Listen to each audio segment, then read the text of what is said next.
വയനാട്ടില് കഴിഞ്ഞ ദിവസം നടന്ന ഒരു പ്രതിഷേധ പ്രകടനം നിങ്ങൾ എല്ലാവരും ശ്രദ്ധിച്ചിട്ടുണ്ടാകും. പലരും ചോദിക്കും, ഈ സാഹചര്യത്തിൽ ഇത് പറയണമെന്ന്. 100 വട്ടം ഈ സാഹചര്യത്തിൽ തന്നെ ഇത് പറയണം. കാരണം വയനാടില് ചൂരൽമലയിലും മുണ്ടക്കയിലും ഉണ്ടായ ദുരന്തത്തിലെ കേരളം മുഴുവനും വേദനയിൽ അകപ്പെട്ടിരിക്കുമ്പോൾ, വയനാടിന്റെ വേദനയിൽ എല്ലാ മനുഷ്യ മനസാക്ഷികളും ഒരുപോലെ കണ്ണീർ വാർക്കുമ്പോൾ, ഇവർക്ക് എങ്ങനെയാണ് ഹമാസ് ഭീകരർക്ക് വേണ്ടി ഒരു ഐക്യദാർഢ്യം പ്രഖ്യാപിക്കാനും ഇസ്മായിൽ ഹനിയ എന്ന ഹമാസിന്റെ കൊടും ഭീകരന്റെ രക്തത്തിന് പകരം ചോദിക്കാനും ഒരു പ്രതിഷേധ പ്രകടനവുമായി ഇറങ്ങാൻ സാധിക്കുന്നത്? ജമാഅത്തെ ഇസ്ലാമി ശരിക്കു പറഞ്ഞാൽ പ്രവർത്തിക്കേണ്ടത് പലസ്തീനിലോ അതല്ലെങ്കിൽ അഫ്ഗാനിലോ പാകിസ്ഥാനിലോ ഒക്കെ അല്ലേ? ഇതുപോലെയുള്ള ആളുകളുടെ രാജ്യവിരോധം എന്തുകൊണ്ടാണ് അധികാരികൾ ശ്രദ്ധിക്കാത്തത് എന്ന് ചോദിക്കുന്നില്ല. കാരണം ആ അധികാരികൾ തന്നെയാണ് ഇവരെ വളർത്തിക്കൊണ്ടിരിക്കുന്നത് എല്ലാ അർത്ഥത്തിലും. ഇപ്പൊ നമുക്കറിയാം, വയനാട് ചൂരൽമലയിൽ ഉണ്ടായ ദുരന്തത്തിൽ ഏറ്റവും കൂടുതൽ സോഷ്യൽ മീഡിയയിൽ ചർച്ചയ്ക്കു കാരണമാകേണ്ടത് കാന്തപുരം മുടിവാപ്പായ AP കാന്തപുരത്തിന്റെ മർക്കസ് നോളജ് സിറ്റിയാണ്. 1000 ഏക്കറിൽ 1000 കോടി രൂപയുടെ ഒരു പ്രോജക്റ്റ് പൊങ്ങുകയാണ്. നമ്മൾ ആലോചിക്കണം, ആ തുരങ്കം വലിയ ഒരു രൂപത്തിൽ ഇന്നത്തെ ഈ ചൂരൽമലയിലെ ദുരന്തത്തിന് കാരണമായിട്ടുണ്ട് എന്ന് ഇതിനെ സംബന്ധിച്ച വൈദഗ്ധ്യം നേടിയ ആളുകൾ ചൂണ്ടിക്കാണിക്കുന്നു. എത്ര പേര് ഈ വിഷയം ചർച്ചയ്ക്കെടുക്കും? അധികാരികൾ നോക്കി നിൽക്കുന്നു. സർക്കാർ, നിയമ സംവിധാനങ്ങൾ എല്ലാവരും ഇവർക്ക് മുമ്പിൽ പഞ്ചപുച്ഛമടക്കി നിൽക്കുന്നു. കാരണം എന്താ? എതിർഭാഗത്തുള്ളത് മതമായതുകൊണ്ട്. വളരെ പെട്ടെന്ന് വ്രണപ്പെട്ടു പോകുന്ന മത തീവ്രവാദത്തിന്റെ വൈകാരികതയെ ആളുകൾ ഭയപ്പെടുന്നത് കൊണ്ട്. അല്ലെങ്കിൽ ഈ കേരളക്കരയിൽ ഇവർക്ക് എങ്ങനെയാണ് ഇത്രയും വലിയ ധൈര്യമുണ്ടായത് എന്ന് ആലോചിച്ചു നോക്ക്. ഒരു നാട് മുഴുവനും ദുരന്തത്തിലും ദുരിതത്തിലും അകപ്പെട്ട് കിടക്കുമ്പോൾ 72 കിളുന്തുകളായ വിവസ്ത്രരായ ഹൂറികളുമൊത്ത് ഹണിമൂൺ ആഘോഷിക്കുന്ന, ഇവന്റെയൊക്കെ ഭാഷയിൽ പറഞ്ഞാൽ ഇസ്മായിൽ ഹനിയയുടെയും മുഹമ്മദ് ദൈഫിന്റെയും ആദ്യ രാത്രിയിൽ ഇവരെന്തിനാണ് ഇത്രമാത്രം ഖേദപ്രകടനവുമായി രംഗത്തു വരുന്നത്? ഈ 72 മാറിടം തുടുത്ത കിളുന്തുകളായ പെൺകുട്ടികൾ ഇസ്മായിൽ ഹനിയയ്ക്ക് ചുറ്റും നിരന്നു നിൽക്കുമ്പോൾ, ഒരു ചേഞ്ചിനു വേണ്ടി അള്ളാഹു ബാലന്മാരെയും നൽകിയിട്ടുണ്ട്. ഇവര് മദ്രസയിൽ മുതൽ ശീലിച്ചിട്ടുള്ളത് അതല്ലേ? ബാലന്മാരുടെ മനുഷ്യാവകാശത്തെ കുറിച്ചൊന്നും ചോദിക്കരുത്. അപ്പൊ ഇവർക്കൊരു ചേഞ്ചിന് വേണ്ടി അള്ളാഹു ബാലന്മാരെയും നൽകിയിട്ടുണ്ട്. ഇത് പറയുമ്പോൾ നിങ്ങൾക്ക് കുരു പൊട്ടിട്ട് ഒരു കാര്യമില്ല, പറയുക തന്നെ ചെയ്യും. നിങ്ങൾ എത്ര കണ്ട് കുരുക്കൾ പൊട്ടിക്കുന്നോ അത്ര കണ്ട് ഈ മതത്തിന്റെ മാലിന്യം എന്താണ് എന്ന് ജനങ്ങളെ ബോധ്യപ്പെടുത്തുക തന്നെ ചെയ്യും. ഇയാള് മാറിടത്തിലാണോ നിന്റെ സുഖം, അത് നൽകാൻ അള്ളാഹു സന്നദ്ധരാണ്, ഹൂറികളെ ഒരുക്കി നിർത്തിയിട്ടുണ്ട് എന്ന് കാസിമി പ്രസംഗിച്ചത് നിങ്ങൾക്ക് ഓർമ്മയില്ലേ? ഇല്ലെങ്കിൽ പറ, വീഡിയോ എന്റെ കയ്യിലുണ്ട്, ഞാൻ പ്ലേ ചെയ്തു തരാം. അപ്പോ എല്ലാ രൂപത്തിലുള്ള ആസ്വാദനവും അള്ളാഹു നൽകിയിട്ടുണ്ട് ഈ പൊട്ടിത്തെറിച്ച കിങ്കരന്മാർക്ക്. ഇസ്രായേൽ തലക്കോട്ടയിട്ട് പെട്ടെന്ന് തന്നെ ഹൂറികളുടെ അടുത്തേക്ക് അയച്ച ഈ കാക്കാമാർ ഇപ്പൊ ഇവരുടെയൊക്കെ നടുവിൽ നിന്ന് ലൈഫ് എൻജോയ് ചെയ്യുക. ഇസ്മായിൽ ഹനിയ 72 ജെട്ടിയും ബ്രായും ഇടാത്ത, അതാ ഞാൻ പറഞ്ഞത്, വിവസ്ത്രരായ ഈ ഹൂറികളുടെ നടുവിൽ നിന്ന് ആദ്യ രാത്രി ആഘോഷിക്കുമ്പോൾ, ആർമാദിക്കുമ്പോൾ, അയാളുടെ ചോരയ്ക്ക് പകരം ചോദിക്കാൻ ദാ കേരളത്തിൽ ഒരു വിഭാഗം ആളുകൾ ഉയർന്നു വരുന്നു. എന്ത് കാര്യമുണ്ട്? എന്ത് കാര്യമുണ്ട്? അപ്പൊ ഈ ആളുകൾക്ക് നടുവിൽ നിന്നിട്ട് ഇസ്മായിൽ ഹനിയ എന്താ ചിന്തിക്കുന്നത്? ഹാരിസ ഉമ്മാടെ മാറിടം കണ്ടു കഴിഞ്ഞോ? ഒരു ചേഞ്ചിന് വേണ്ടി പെങ്ങട തുണി പൊക്കടാ, അതാണ് നല്ലത്. കുറച്ചു കഴിഞ്ഞാൽ മോളുമുണ്ടല്ലോ, നമുക്കിതൊക്കെ പുത്തരിയാണോ? 6 വയസ്സുകാരിയായ ആയിഷ പ്രസവിക്കാതിരുന്നിട്ടും ഒരുപാട് പേർക്ക് മുല കൊടുത്ത് സഹോദരന്മാരെ ഉണ്ടാക്കിയില്ലേ ഹാരിസേ? അപ്പൊ പിന്നെ നിന്റെ ഉമ്മാക്കും അത് പറ്റില്ലേ? സുന്നത്തെടുക്കാമല്ലോ, നിന്റെ പെങ്ങൾക്കും പറ്റുമല്ലോ, നിന്റെ മകളെയും അത് പരിശീലിപ്പിക്കടാ. ഒന്നും അല്ലെങ്കിൽ ഇസ്ലാമിനെ പിൻപറ്റി എന്നുള്ള കൂലിയെങ്കിലും കിട്ടില്ലേ? നിൽക്കട്ടെ, ഇവിടെ ഈ 72 മാറിടം തുടുത്ത കുഞ്ഞു മക്കളുടെ ഇടയ്ക്ക് നിന്നിട്ട്, കിളുന്തുകളുടെ, ഇവരൊക്കെ കിളവന്മാരാണല്ലോ, ഈ കിളുന്തുകളുടെ ഇടയ്ക്ക് നിന്നിട്ട് എന്ത് ടോപ്പിക്കിനെ പറ്റിയാണ് സിസ്റ്റർ സംസാരിക്കുന്നത്? സലീമയുടെ എന്ത് ചെയ്യണം തുടക്കം മുതൽ ഞാൻ പറയണോ? അതോ മര്യാദക്ക് ഇവിടെ നിന്ന് കേൾക്കുവോ? ഇതുവരെ സംസാരിച്ച് ഇവർ ഇത്രയും പേര് കേട്ടു കഴിഞ്ഞു, 8ഓളം മിനിറ്റ്. ഈ 8 മിനിറ്റ് സംസാരിച്ചത് മുഴുവനും നിനക്ക് ഇപ്പൊ ഒറ്റ വാക്കിൽ അറിയണോ? ചേലക്കാതെ അവിടെ നിന്ന് കേട്ടിട്ട് പോയിക്കോ, അല്ലെങ്കിൽ ഇറങ്ങിപ്പോയിക്കോ. മര്യാദയ്ക്ക് അവിടെ നിൽക്കുന്നെങ്കിൽ നിന്നോ, അല്ലെങ്കിൽ നിന്നെയൊക്കെ പറഞ്ഞു വിടാനുള്ള വഴി എനിക്കറിയാം.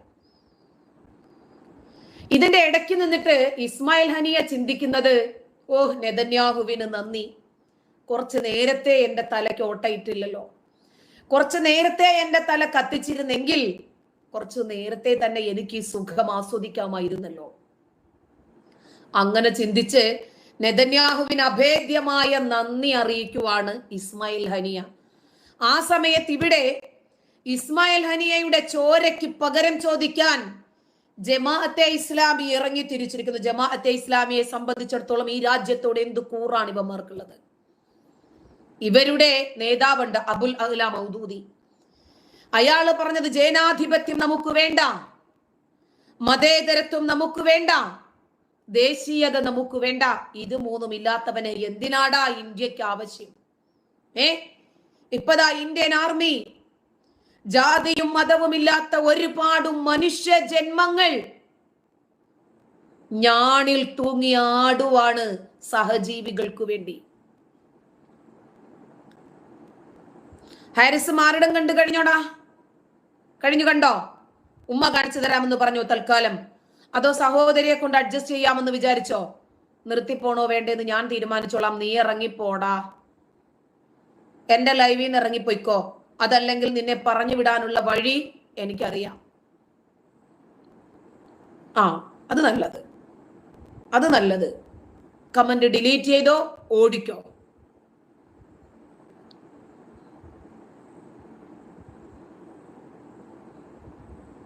മുജീബേ, നിന്റെ ഉമ്മായെ വിളിക്കുന്ന വിളി എന്നെ വിളിക്കരുത് കേട്ടോടാ, നാറി കേട്ടാ.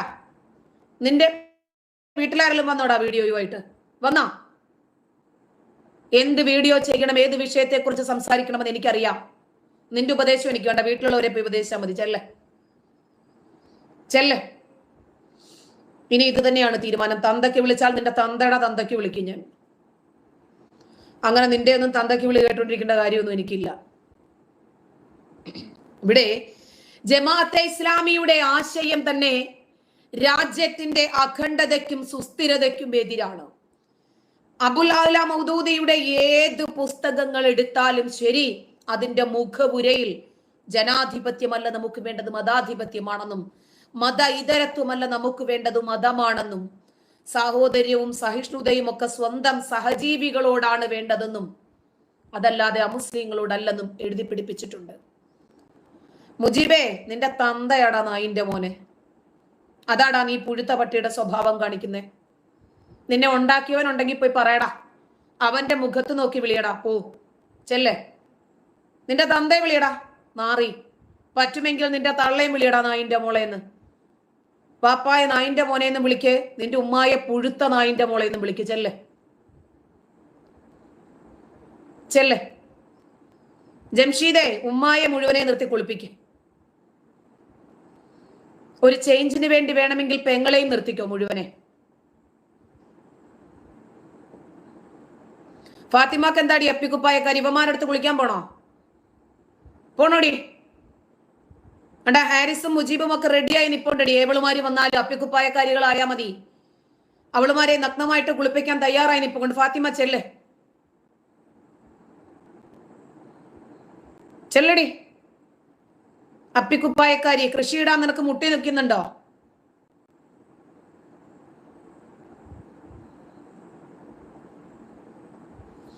ഒരു കാര്യം ചെയ്, ഫാത്തിമ പോയി കൃഷി ചെയ്തല്ലേ.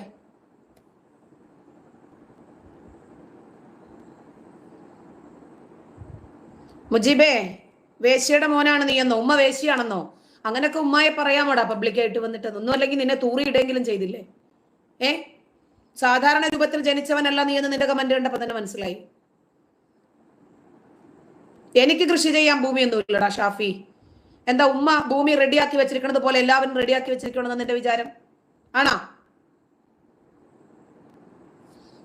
ഷാഫിയും പോയിക്കോട്ടാ, വേഗം ചെല്ല.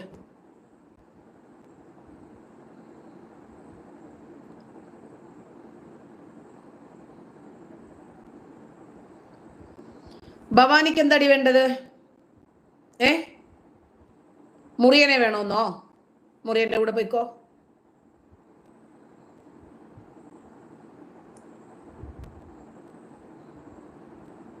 അനൂസേ, എന്റെ ചാനലിൽ കയറി വന്നിട്ട് ഞാൻ ആരാണെന്ന് ചോദിക്കണമെങ്കിൽ നീ കൊള്ളാലോടാ പരാനാറി.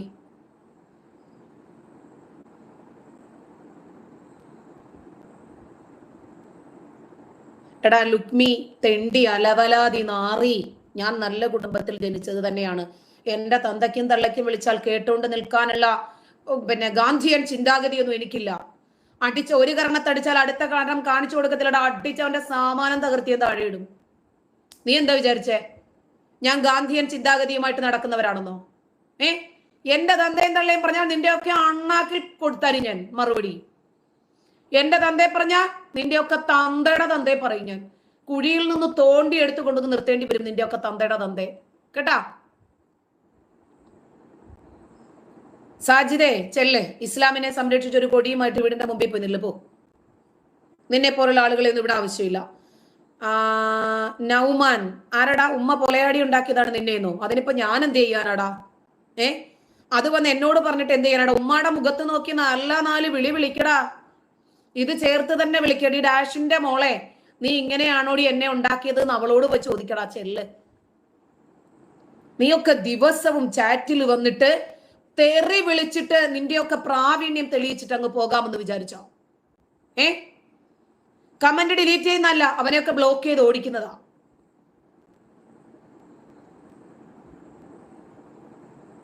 ഒരു വിഷയത്തെ സംബന്ധിച്ച് സംസാരിക്കാൻ മനുഷ്യനെ അനുവദിക്കില്ല. അപ്പോഴേക്ക് ഇങ്ങ് കയറി വരും ഓരോന്ന് വലിഞ്ഞു കയറി. പറ്റില്ലെങ്കിൽ കളഞ്ഞിട്ട് പോടാ. നിന്നെയൊക്കെ ഇവിടെ ആരാ ക്ഷണിച്ചത്? സത്യം പറഞ്ഞപ്പോ ഇവന്മാർക്ക് കുരു പൊട്ടുന്നു. കാരണം ഹമാസ് കാക്കാടെ ഹൂറിയെ കുറിച്ചിട്ടല്ലേ പറഞ്ഞത്. നബിക്ക് പോലും ഹൂറികളെ കിട്ടിയിട്ടില്ല, പിന്നെ പറഞ്ഞിട്ട് കാര്യമുണ്ടോ? അപ്പോ ഇവിടെ ജമാഅത്തെ ഇസ്ലാമി എന്ന സംഘടന ഒരു പ്രതിഷേധം സംഘടിപ്പിക്കുന്നു. ഖദീജ, കൃഷി ചെയ്യാൻ മുട്ടി നിൽക്കുവാണോടി നീ? മുത്തു ഉമ്മായി വിളിക്കുന്ന വിളിയാണോടാ ഇത്? ആണാ? ഉമ്മായി വിളിക്കുന്ന വിളിയാണല്ലേ? ശരി, നല്ലത്. ജമീല മുഹമ്മദിൽ ഒരു കാര്യം ചെയ്യും, ഇപ്പൊ ഈ പായ വിരിക്ക് പോ, കൃഷിയിടം റെഡിയാക്ക്. നിങ്ങൾ എന്ത് സംസ്കാരത്തെ സംബന്ധിച്ച് പറഞ്ഞാലും ശരി, എന്റെ തന്തയും തള്ളയും പറഞ്ഞാൽ കേട്ടുകൊണ്ട് നിൽക്കേണ്ട കാര്യമൊന്നും എനിക്കില്ല. തീർച്ചയായിട്ടും നിന്റെയൊക്കെ തന്തയുടെ തന്തയെ ഞാൻ പറയും, തള്ളയുടെ തള്ളയെ പറയും. എന്നെ നായെന്ന് വിളിച്ചാൽ പുഴുത്ത നായെ, പേ പിടിച്ച നായെന്ന് നിന്റെ തന്തയൊക്കെ ഞാൻ വിളിക്കും. കാരണം നിന്നെയൊക്കെ ഉണ്ടാക്കി വിട്ടത് കൊണ്ടാണല്ലോ ഈ സമൂഹത്തിന് ദ്രോഹമായി മാറിയത്. അതും ഒരർത്ഥത്തിൽ ശരിയാ. ഇവരുടെ കമന്റുകൾക്ക് മറുപടി പറഞ്ഞാൽ നമുക്ക് ഒരിക്കലും നമ്മുടെ വിഷയത്തിലേക്ക് വരാൻ പറ്റില്ല. അതും ശരിയാണ്. ജാഫറെ, ഒരു കാര്യം ചെയ്യ, സ്വർഗത്തിൽ പോയി ഹൂറികൾ പാടുന്ന പാട്ട് ഇസ്മായിൽ ഹനിയോട് പോയി ചോദിക്കിച്ചല്ല. അപ്പോ ആലോചിക്കണം, ജമാഅത്തെ ഇസ്ലാമി പോലെയുള്ള സംഘടനകൾ നമ്മുടെ നാടിനാപത്താണ്. കാരണം അവരുടെ സിരകളിലൂടെ ഓടുന്നത് അത്രയും ജനാധിപത്യ വിരുദ്ധതകളാണ്. അബുൽ അഅ്ല മൗദൂദിയുടെ പുസ്തകങ്ങളിൽ നമ്മുടെ നാട്ടിൽ നിരോധിക്കേണ്ട സമയം അധികരിച്ചിട്ടുണ്ട്.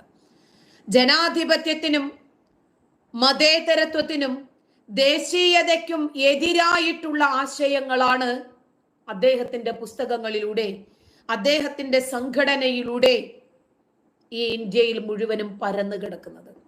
എന്നിട്ട് അവര് ഹമാസ് ഭീകരന്റെ ചോരയ്ക്ക് ഇസ്രായേലിനോട് പകരം ചോദിക്കാൻ ഇവിടെയാണോ ഇവര് ഒരു പ്രതിഷേധം സംഘടിപ്പിക്കേണ്ടത്? ഒന്ന് ആലോചിച്ച് നോക്കിക്കേ.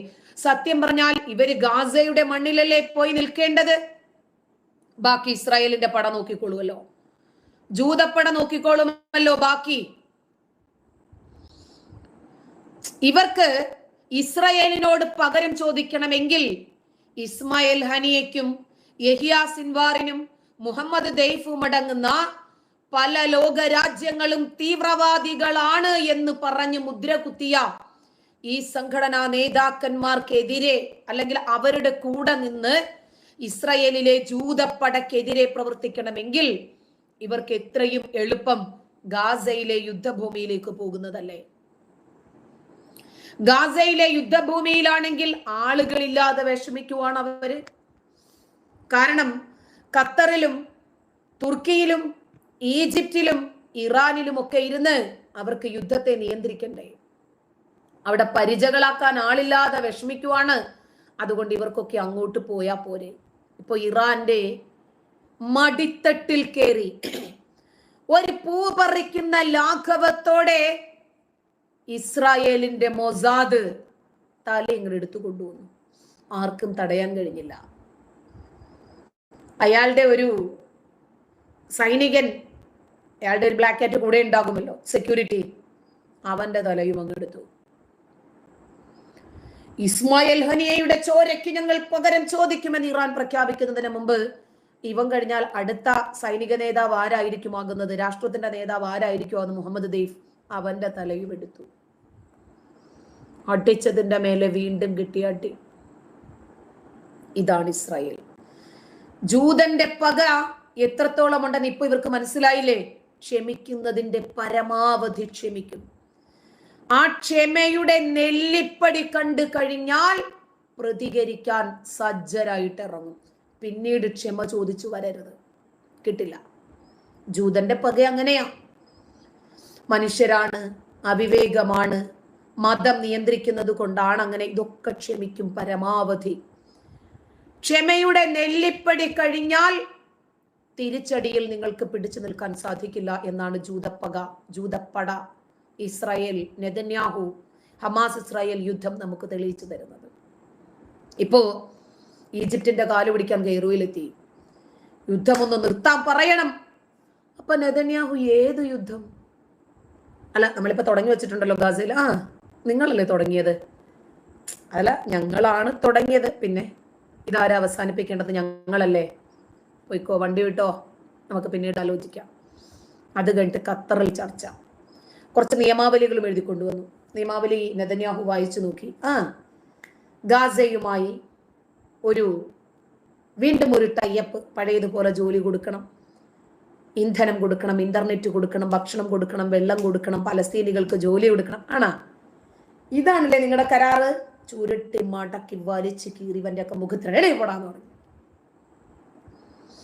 ഇസ്രായേലിന്റെ ക്ഷമയെ പരീക്ഷിച്ചതല്ലേ? അല്ലേ? എന്തു ചെയ്യും? അണമുട്ടിയ ചേരയും കടിക്കില്ലേ? അതുകൊണ്ടല്ലേ പറയുന്നത്, മഞ്ഞച്ചേര മലർന്ന് കടിച്ചാൽ മലയാളത്തിൽ മരുന്നില്ല. മഞ്ഞച്ചേര കടിക്കില്ല, പക്ഷേ എന്ത് ചെയ്യും? അണമുട്ടിയ കടിക്കില്ലേ? അതാണിപ്പോൾ ഇസ്രായേൽ ചെയ്തത്. ഇറാന്റെ മുറ്റത്ത് കയറി ഇറാന്റെ മൂക്കിൻ തുമ്പിൽ നിന്നാണ് ഇസ്മായിൽ ഹനിയയുടെ തല മൊസാദ് പറിച്ചെടുത്തത്. ഒന്നും ചെയ്യാൻ ആർക്കും കഴിഞ്ഞില്ല. കൊല്ലപ്പെട്ടത് ഹമാസിന്റെ രാഷ്ട്രീയ കാര്യ മേധാവിയായ ഇസ്മായിൽ ഹനിയയാണ്. ഇവന്റെ ശവം, മയ്യത്തെന്നൊന്നും പറയാൻ എനിക്ക് ആഗ്രഹമില്ല കേട്ടോ. മയ്യത്ത് എന്ന് പറഞ്ഞാൽ അറബി പദം, ശവം എന്ന് പറഞ്ഞാൽ മലയാളം, അത്രേ ഉള്ളൂ. ഇവന്റെ തലകരിച്ച ശരീരം ഖത്തറിലെ ഏറ്റവും വലിയ പള്ളിയായ ഇമാം മുഹമ്മദ് ബിൻ അബ്ദുൽ വഹാബ് പള്ളിയിൽ ജുമുഅ നമസ്കാരത്തിന് ശേഷം കബറടയ്ക്കുവോ, പെട്ടെന്ന് അവൻ സ്വർഗത്തിൽ എത്തും കേട്ടോ. 2 കോടികളെ കൂടുതൽ അല്ലാഹു അങ്ങ് കൊടുക്കൂ ഇവന്. അത്ര വലിയ പള്ളിയിലല്ലേ അടക്കിയിരിക്കുന്നത്. വെള്ളിയാഴ്ചത്തെ ജുമുഅ കഴിഞ്ഞിട്ടല്ലേ ഇവന്റെ കത്തിക്കരിഞ്ഞ ശരീരം അടക്കം ചെയ്തത്. അതുകൊണ്ട് അള്ളാഹു വിചാരിക്കും, 1 ഹൂറിയെ കൂടുതൽ തരട്ടെ. കമിഴ്ന്ന് കിടക്കാൻ പറ്റാത്ത സ്വർഗത്തിൽ ഇവനത് വേണ്ടേ? ശരിയെന്നാ. ലോക നേതാക്കളടക്കം ഒരുപാട് ആളുകൾ മയ്യത്ത് സംസ്കാരത്തിലും മയ്യത്ത് നമസ്കാരത്തിലും ഒക്കെ പങ്കെടുത്തു. കഴിഞ്ഞ ബുധനാഴ്ച പുലർച്ചെ ഇറാനിലെ താമസ സ്ഥലത്താണ് ഇസ്മായിൽ ഹനിയയുടെ തല കരിച്ചു കളഞ്ഞത് ഇസ്രായേൽ നടത്തിയ ഒരു നല്ല ഓപ്പറേഷനിൽ ഇസ്മായിൽ ഹനിയയുടെ തല തെറിച്ചു. നമ്മളൊക്കെ പണ്ട് പറഞ്ഞേ കേട്ടിട്ടുള്ളൂ തലതെറിച്ചവനാണെന്ന്.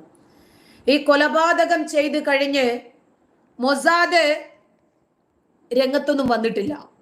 എട്ടുകാലി മമ്മൂഞ്ഞ് ചമഞ്ഞിട്ട് അതെ ഞങ്ങളാണ് കേട്ടോ ഇത് ചെയ്തത്, ഇസ്മായിൽ ഹനിയയുടെ തല തെറിപ്പിച്ചത് ഞങ്ങളാണ് കേട്ടോ. ഇസ്രായേലിന്റെ ലക്ഷ്യം എന്താ? അവസാനത്തെ ഹമാസ് ഭീകരന്റെയും തല തെറിപ്പിക്കുക. അതാണ് ഇസ്രായേൽ ചെയ്തത്.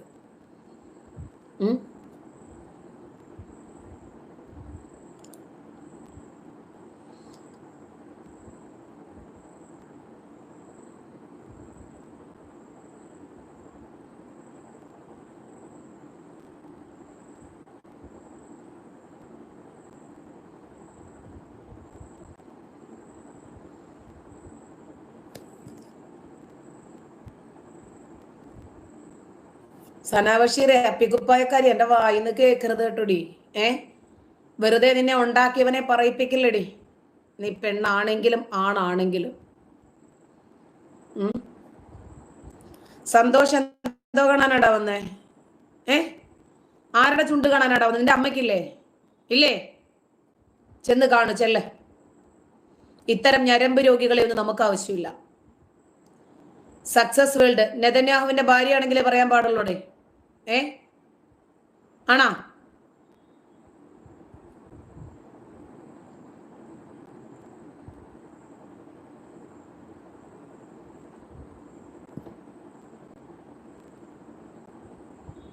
ഇവനൊക്കെ എന്നാല് എനിക്കൊക്കെ താല്പര്യമില്ലാത്ത വീഡിയോകൾ ഞാൻ കാണില്ല.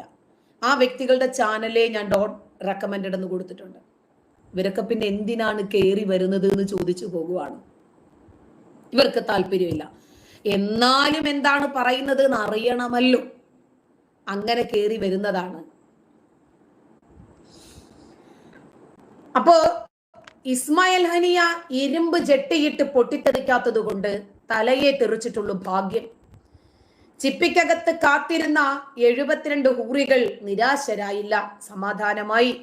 ഇപ്പോ ഹമാസ് തലവനായ ഇസ്മായിൽ ഹനിയ ഗാസയിൽ ഇസ്രായേലും ഹമാസും തമ്മിൽ യുദ്ധം തുടങ്ങിയിട്ട് October, November, December, January, February, March, April, May, June, July 9 മാസമായി. ഇത്രയും മാസമായി തുടരുന്ന യുദ്ധം അവസാനിപ്പിക്കാൻ ലക്ഷ്യമിട്ടിട്ടുള്ള ഒരുപാട് മധ്യസ്ഥ ചർച്ചകളിൽ പ്രധാന പങ്ക് വഹിച്ചിരുന്നു. പക്ഷേ നിങ്ങൾ തുടങ്ങിയ യുദ്ധം എപ്പോൾ അവസാനിപ്പിക്കണമെന്ന് ഞങ്ങളല്ലേ തീരുമാനിക്കേണ്ടത് എന്ന് ഇസ്രായേൽ തുടങ്ങിയപ്പോൾ അറിയില്ലായിരുന്നു ഇസ്രായേലിന്റെ പ്രതിരോധ ശേഷി. ഇസ്രായേൽ ഏത് രൂപത്തിൽ ഇതിനെ പ്രതികരിക്കുമെന്ന് അറിയില്ലായിരുന്നു. ജൂതപ്പകയിൽ ലയിച്ച് തീരാനാണ് നിങ്ങളുടെ യോഗമെന്ന് അറിയില്ലായിരുന്നു. ഇനിയും അനുഭവിക്കാൻ തന്നെ തയ്യാറാകാനെന്നാണ് ഇസ്രായേൽ പറഞ്ഞത്. കാരണം ഇസ്രായേലിന് തുടർന്നും സമാധാനത്തോടുകൂടി മുന്നോട്ട് പോകണമെങ്കിൽ ഇവരില്ലാതായേ മതിയാകും. ഹമാസിന്റെ മറ്റ് നേതാക്കൾക്കൊപ്പം വർഷങ്ങളായി ഖത്തറിലാണ് ഇസ്മായിൽ ഹനിയ താമസിക്കുന്നത്. ശ്രദ്ധിക്കണം, ഇവര് നേതാക്കന്മാരൊക്കെ ഖത്തർ, ഈജിപ്റ്റ്, ഇറാന്, തുർക്കി, പിന്നെ ആരാണ് ഗാസയിലുള്ളത്? സാധാരണക്കാരായ കുട്ടികളും സ്ത്രീകളും ഒക്കെ കൊല്ലപ്പെട്ടോട്ടെ, കുഴപ്പമില്ല. ഇവര് ഖത്തറിലും ഇറാനിലും ഒക്കെ ഇരുന്ന് ഈ യുദ്ധത്തെ ഇങ്ങനെ നിയന്ത്രിക്കും. കാരണം അവരുടെ കുടുംബം സേഫാണ്. ഇത് ഗാസയിലെ ജനങ്ങൾക്ക് അറിഞ്ഞതുകൊണ്ടാണ്, അവർക്കറിയാവുന്നത് കൊണ്ടാണ് അവർ ഇസ്രായേലിനോടൊപ്പം നിൽക്കുന്നതും ഹമാസിനെ തള്ളിപ്പറയാൻ തയ്യാറായതും. ഇസ്മായിൽ ഹനിയയോടുള്ള ആദര സൂചകമായി തുർക്കി, പാകിസ്ഥാൻ എന്നീ രാജ്യങ്ങൾ വെള്ളിയാഴ്ച ദുഃഖാചരണം പ്രഖ്യാപിച്ചു. വെള്ളിയാഴ്ചയാണ് തുർക്കിയും പാകിസ്ഥാനും വരെ ദുഃഖാചരണം പ്രഖ്യാപിച്ചതെങ്കിൽ നമ്മുടെ കേരളത്തിന്റെ ജമാഅത്തെ ഇസ്ലാമി ഹമാസ് ഘടകം വ്യാഴാഴ്ച തന്നെ പ്രകടിപ്പിച്ചു. കുഴപ്പമുണ്ടോ? ബുധനാഴ്ചയാണ് ഇവൻ ചത്തതെന്ന് തോന്നുന്നു. ബുധനാഴ്ച തന്നെ പ്രകടിപ്പിച്ചു. കുഴപ്പമുണ്ടോ? ചൊവ്വാഴ്ച ഇവന്റെ തല തെറിക്കുമെന്ന് അറിഞ്ഞാൽ ചൊവ്വാഴ്ച തന്നെ ഇവര് രംഗത്തിറങ്ങും. രാത്രി 12 മണിക്കാണ് ഇവൻ ചത്തതെങ്കിൽ 1 മണി മുതൽ ജമാഅത്തെ ഇസ്ലാമിയുടെ ധർണ നാട്ടിലുണ്ടാവും. കാരണം ഇവർക്ക് അത്രയ്ക്ക് കൂറാണ് അവരോട്. നമസ്കാരത്തിന് മണിക്കൂറുകൾക്ക് മുമ്പ് തന്നെ 100 കണക്കിന് ആളുകൾ ദോഹയിലെ പള്ളിയിലെത്തി. കനത്ത സുരക്ഷയിൽ നടന്ന ചടങ്ങിൽ മിക്കവരും പലസ്തീനിയൻ പതാകയോ പരമ്പരാഗത സ്കാർഫുകളോ ആണ് ധരിച്ചിരുന്നത്. ദോഹ ട്രാഫിക് പോലീസും ഖത്തറിന്റെ ആഭ്യന്തര സുരക്ഷാ സേനയും കർശനമായ സുരക്ഷയാണ് നഗരത്തിലുടനീളം ഏർപ്പെടുത്തിയിരുന്നത്. മൊബൈൽ ഫോണിന് പള്ളിയിൽ നിരോധനം ഏർപ്പെടുത്തിയിരുന്നു. ജൂതന്റെതാണ്, ലോകത്ത് കയറ്റണ്ടെന്ന്. ഇറങ്ങിക്കഴിഞ്ഞാൽ പിന്നെ ജൂതനെ എടുക്കാം. മൊബൈലുമായി വരുന്ന ആളുകളെ സുരക്ഷാ സൈന്യം അകത്തേക്ക് വിട്ടില്ല. ഇട്ടിരിക്കുന്ന ഉടുപ്പിന്റെ ബട്ടൺസ് വരെ ജൂതന്റെ നിർമ്മിതിയാ. പിന്നെ വള്ളി നിക്കറ് ഇട്ടുകൊണ്ട് പോകേണ്ടി വരും ഇവരൊക്കെ അകത്തേക്ക്. ആവട്ടെ. കഴിഞ്ഞ ചൊവ്വാഴ്ച ഇറാൻ പ്രസിഡന്റായി മസൂദ് പെഷസ്കിയാൻ സത്യപ്രതിജ്ഞ ചെയ്ത അധികാരമേൽക്കുന്ന ചടങ്ങിൽ പങ്കെടുക്കാൻ എത്തിയതായിരുന്നു ഈ ഇസ്മായിൽ ഹനിയ. ചടങ്ങിന് ശേഷം താമസ സ്ഥലത്തേക്ക് എത്തി. മൊസാദ് പിന്നാലെ ഉണ്ടായിരുന്നേ, നിഴൽ പോലെ. താമസ സ്ഥലത്ത് വെച്ചിട്ട് തന്നെയാണ് തലതെറിപ്പിച്ചത്. മുറിയിലെ 2 മാസം മുമ്പ് സ്ഥാപിച്ച ബോംബ് പൊട്ടിത്തെറിച്ചാണ് മരണം. എത്ര പ്ലാനിങ് ആണെന്ന് നോക്കിക്കേ മൊസാദിന്റേത്.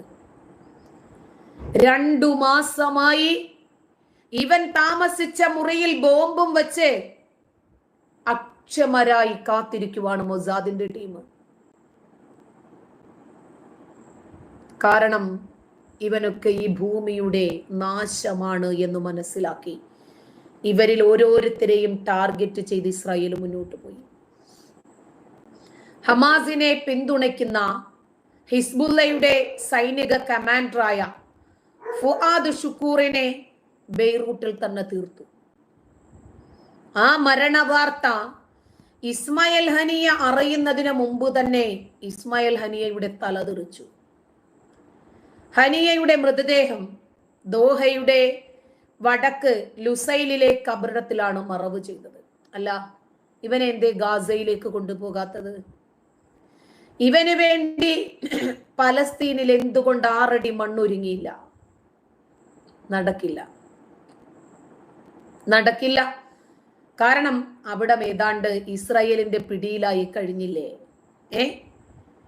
ഇനിയും ഇസ്രായേൽ അവിടെ നില ഉറപ്പിച്ച സാഹചര്യത്തില് അങ്ങോട്ട് കയറി ചെല്ലാൻ ധൈര്യം വേണ്ടേ? ഇറാന്റെ തലസ്ഥാന നഗരമായ ടെഹ്റാനിൽ വെച്ചിട്ടാണ് ഇവനെ കൊന്നത്. വലിയ രൂപത്തിൽ ചർച്ചയാകുന്നു. ഇതിന്റെ പേരില് ഇറാൻ ഏതാണ്ട് ശബ്ദമുയർത്തിയിട്ടുണ്ട്. ഇസ്രായേലിനോട് യുദ്ധം പ്രഖ്യാപിച്ചിട്ടുണ്ട്. കാരണം ഇസ്രായേലിനാണല്ലോ ഇസ്മായിൽ ഹനിയയുടെ തല ആവശ്യം. ഇസ്രായേൽ അത് സ്ഥിരീകരിച്ചിട്ടില്ലെങ്കിലും ഓഗസ്റ്റ് 1-ാം തീയതി പുലർച്ചെ 2 മണിക്കാണ് ഹനിയ താമസിച്ചിരുന്ന ഗസ്റ്റ് ഹൗസിൽ സ്ഫോടനം നടന്നത്. പൊട്ടിത്തെറിയുടെ ശബ്ദം കേട്ട് ഗസ്റ്റ് ഹൗസിലെ മെഡിക്കൽ സംഘവും മറ്റ് ജീവനക്കാരും ഹനിയയുടെ മുറിയിലേക്ക് എത്തി. എന്നാൽ അവിടെ വെച്ച് തന്നെ ഹനിയയുടെ തലതെറിച്ചു. മെഡിക്കൽ ടീം പറഞ്ഞു ഉടല് മാത്രമേ ഇവിടെയുള്ളൂ. ശരി, അദ്ദേഹത്തിന്റെ അംഗരക്ഷകനും തീർന്നു. ഇവന്റെയൊക്കെ അംഗരക്ഷകരായി വരുമ്പോൾ തന്നെ ഇതൊക്കെ ആയിരിക്കും ഗതിയെന്ന് അറിയല്ലേ. സ്ഫോടനത്തിൽ ഗസ്റ്റ് ഹൗസ് കെട്ടിടത്തിന്റെ ഒരു ഭിത്തി തകർന്നു. ജനലുകളൊക്കെ ഇളകി തെറിച്ചിട്ടുണ്ട്. ഗസ്റ്റ് ഹൗസിൽ ഒളിച്ചു വെച്ചിരുന്ന ഒരു ബോംബാണ് ഹനിയയുടെ കൊലയ്ക്ക് പിന്നിലെന്നാണ് ഇപ്പോൾ പുറത്തു വരുന്ന റിപ്പോർട്ടുകൾ. ഗസ്റ്റ് ഹൗസിലെ ഹനിയയുടെ മുറിക്ക് തൊട്ടുപുറത്താണ് പലസ്തീനിയൻ ഇസ്ലാമിക് ജിഹാദ് നേതാവ് സിയാദ് അൽ നഖ്ലാഹ് ഒരു ദിവസം കഴിഞ്ഞത്. സ്ഫോടനത്തിൽ ഇദ്ദേഹത്തിന്റെ മുറിയിലും കാര്യമായ നാശനഷ്ടങ്ങളൊന്നും തന്നെ ഉണ്ടായിട്ടില്ല. കാരണം ലക്ഷ്യം വെച്ചത് ഇസ്മായിൽ ഹനിയയാണ്. അവനെ തെറിപ്പിക്കുക എന്നതായിരുന്നല്ലോ ലക്ഷ്യം. ഉടലിൽ നിന്നും അവന്റെ തല ഇല്ലാതാക്കണം. ഇതിൽ നിന്ന് ഇസ്മായിൽ ഹനിയയുടെ കൊലപാതകം വിദഗ്ധമായി ആസൂത്രണം ചെയ്തതാണ് എന്ന് വ്യക്തമാക്കിയിരിക്കുകയാണ് മാധ്യമങ്ങൾ.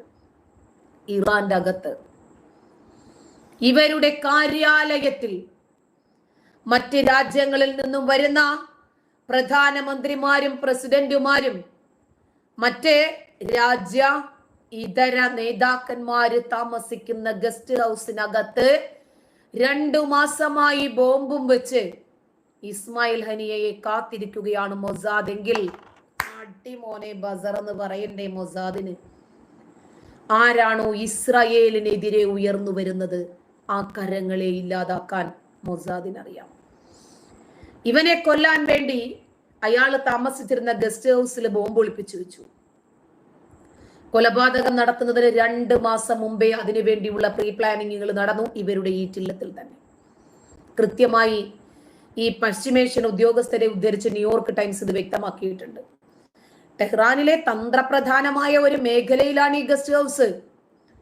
ഇസ്ലാമിക് റവല്യൂഷണറി ഗാർഡുകളുടെ നിയന്ത്രണത്തിലാണ് ഈ ഗസ്റ്റ് ഹൗസും പരിസരവും മുഴുവനും. എത്രമാത്രം സുരക്ഷയുണ്ടാകുമെന്ന് ആലോചിച്ച് നോക്കുക. അതിന്റെ അകത്താണ് മൊസാദ് കയറിയിരിക്കുന്നത്. ടെഹ്റാനിൽ എത്തുമ്പോൾ ഒക്കെ ഹനിയ ഈ ഗസ്റ്റ് ഹൗസിലാണ് താമസിച്ചിരുന്നത്. ആർട്ടിഫിഷ്യൽ ഇന്റലിജൻസ് സാങ്കേതിക വിദ്യ ഉപയോഗിച്ച് നിർമ്മിച്ച ബോംബാണ് ഹനിയയെ കൊലപ്പെടുത്താൻ ഉപയോഗിച്ചിരിക്കുക എന്നാണ് ന്യൂയോർക്ക് ടൈംസ് അടക്കമുള്ള മാധ്യമങ്ങൾ വിലയിരുത്തുന്നത്. 6-ാം നൂറ്റാണ്ടിന്റെ ഗോത്ര പുസ്തകത്തിൽ നബിയുടെ മലമാണോ മൂത്രമാണോ മാലിന്യം എന്ന് നോക്കി റിസർച്ച് ചെയ്തുകൊണ്ട് നടക്കുന്ന ഇവർക്ക് ആർട്ടിഫിഷ്യൽ ഇന്റലിജൻസിന്റെ സ്വാധീനം എവിടെ വരെയാണ് ഇസ്രായേലിൽ എത്തി നിൽക്കുന്നത് എന്ന് കണ്ടെത്താൻ കഴിയില്ല.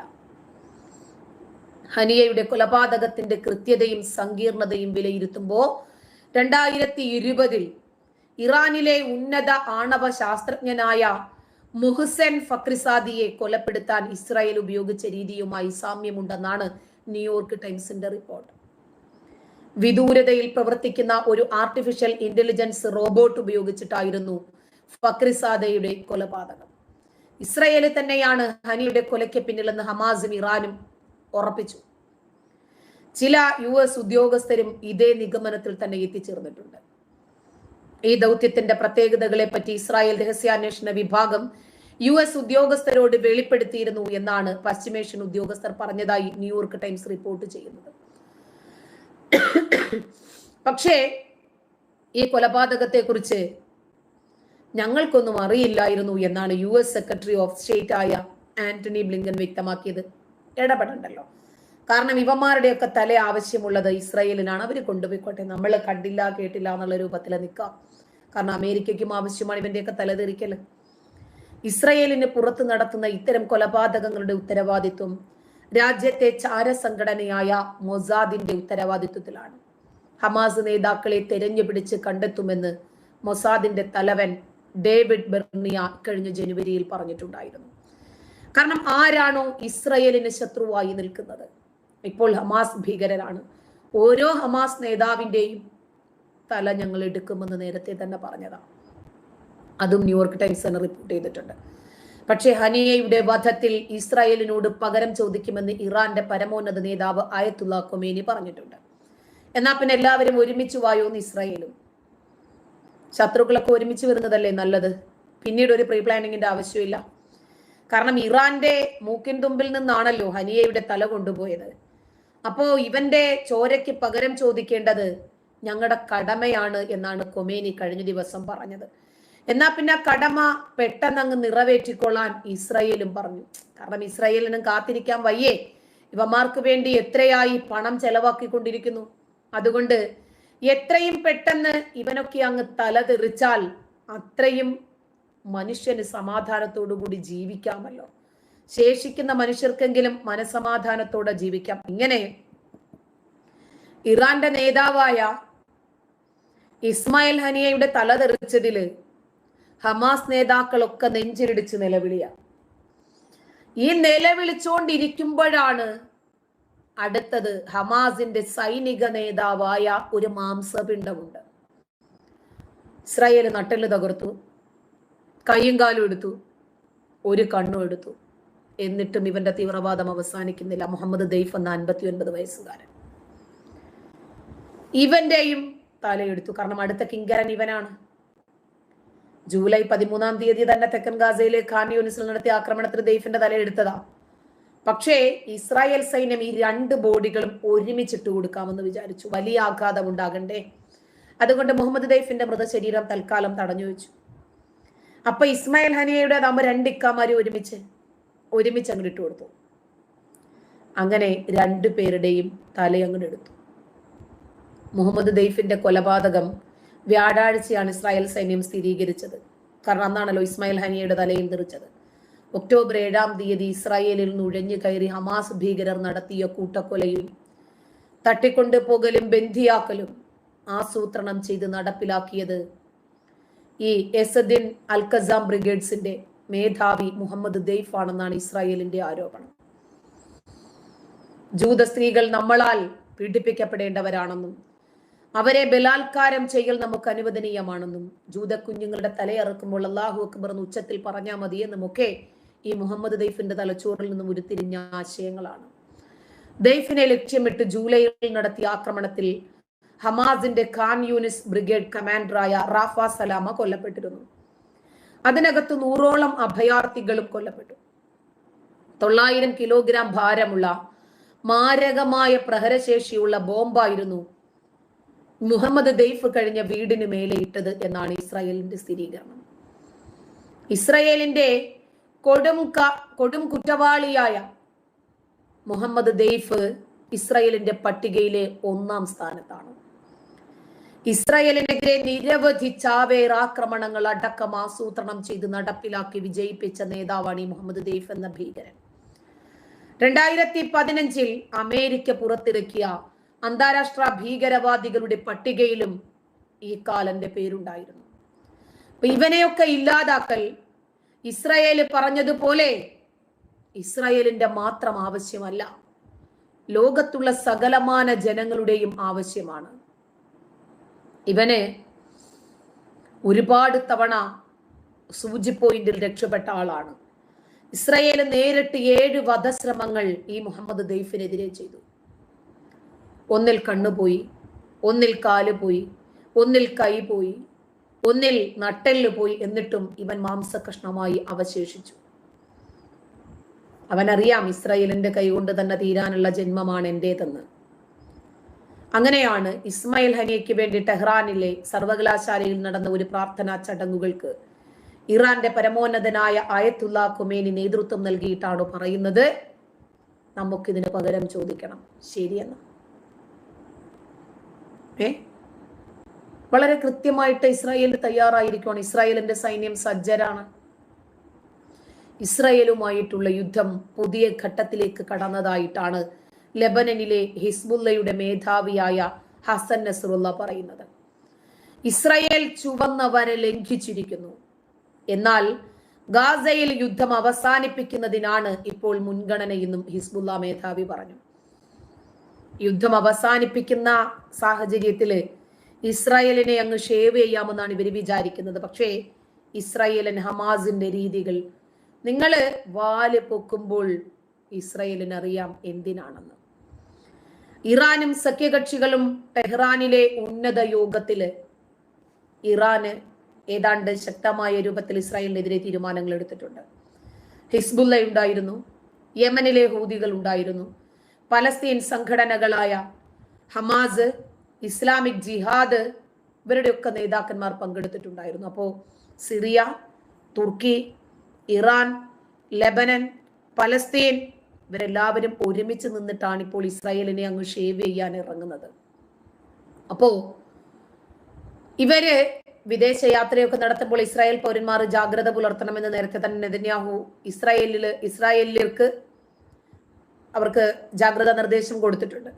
വിദേശത്തുള്ള ഇസ്രായേൽ പൗരന്മാരും സ്ഥാപനങ്ങളും ഒക്കെ ആക്രമിക്കപ്പെട്ടേക്കും എന്ന സൂചനകളുടെ അടിസ്ഥാനത്തിൽ ആ രൂപത്തിൽ കരുതിയിരിക്കണമെന്നും ഇസ്രായേൽ അവർക്ക് മുന്നറിയിപ്പ് നൽകിയിട്ടുണ്ട്. ഒരിക്കലും ഇസ്രായേലിയർ അവരുടെ ഭരണാധികാരികൾ നൽകുന്ന ഒരു മുന്നറിയിപ്പും തിരസ്കരിക്കില്ല. അവരതൊന്നും അവഗണിക്കില്ല എന്ന് നമുക്കറിയാം. എന്താണ് ഇവരുടെ പ്രധാനപ്പെട്ട പ്രശ്നം? ജൂതവിരോധമാണ്. 6ാം നൂറ്റാണ്ടിൽ ഉൽപ്പാദിപ്പിച്ച ജൂതവിരോധം. കാരണം സത്യവിശ്വാസികളല്ലാത്ത അയൽക്കാരോട് ക്രൂരമായി പെരുമാറണ്ടേ? സത്യവിശ്വാസികളെ നിങ്ങൾ ക്രിസ്ത്യാനികളായും യഹൂദരായും ഒക്കെയാണ് കാണേണ്ടതെന്നും അവർ ബഹുദൈവാരാധകരാണെന്നും അവരെ ഉറ്റമിത്രമായി സ്വീകരിക്കരുത് എന്നും ഖുർആൻ പഠിപ്പിച്ചിട്ടില്ലേ? 48:29 എടുത്തു നോക്ക്. സത്യനിഷേധികളോട് കർക്കശമായി പെരുമാറണമെന്ന് സൂറത്ത് തൗബയിലെ 73 അല്ലാഹു പറഞ്ഞില്ലേ? ഇസ്ലാമിനെ നിഷേധിക്കുന്ന ആളുകളോട് നിങ്ങൾ യുദ്ധം ചെയ്തോ? 2-ാം അധ്യായം 86 അല്ലാഹു പറഞ്ഞില്ലേ?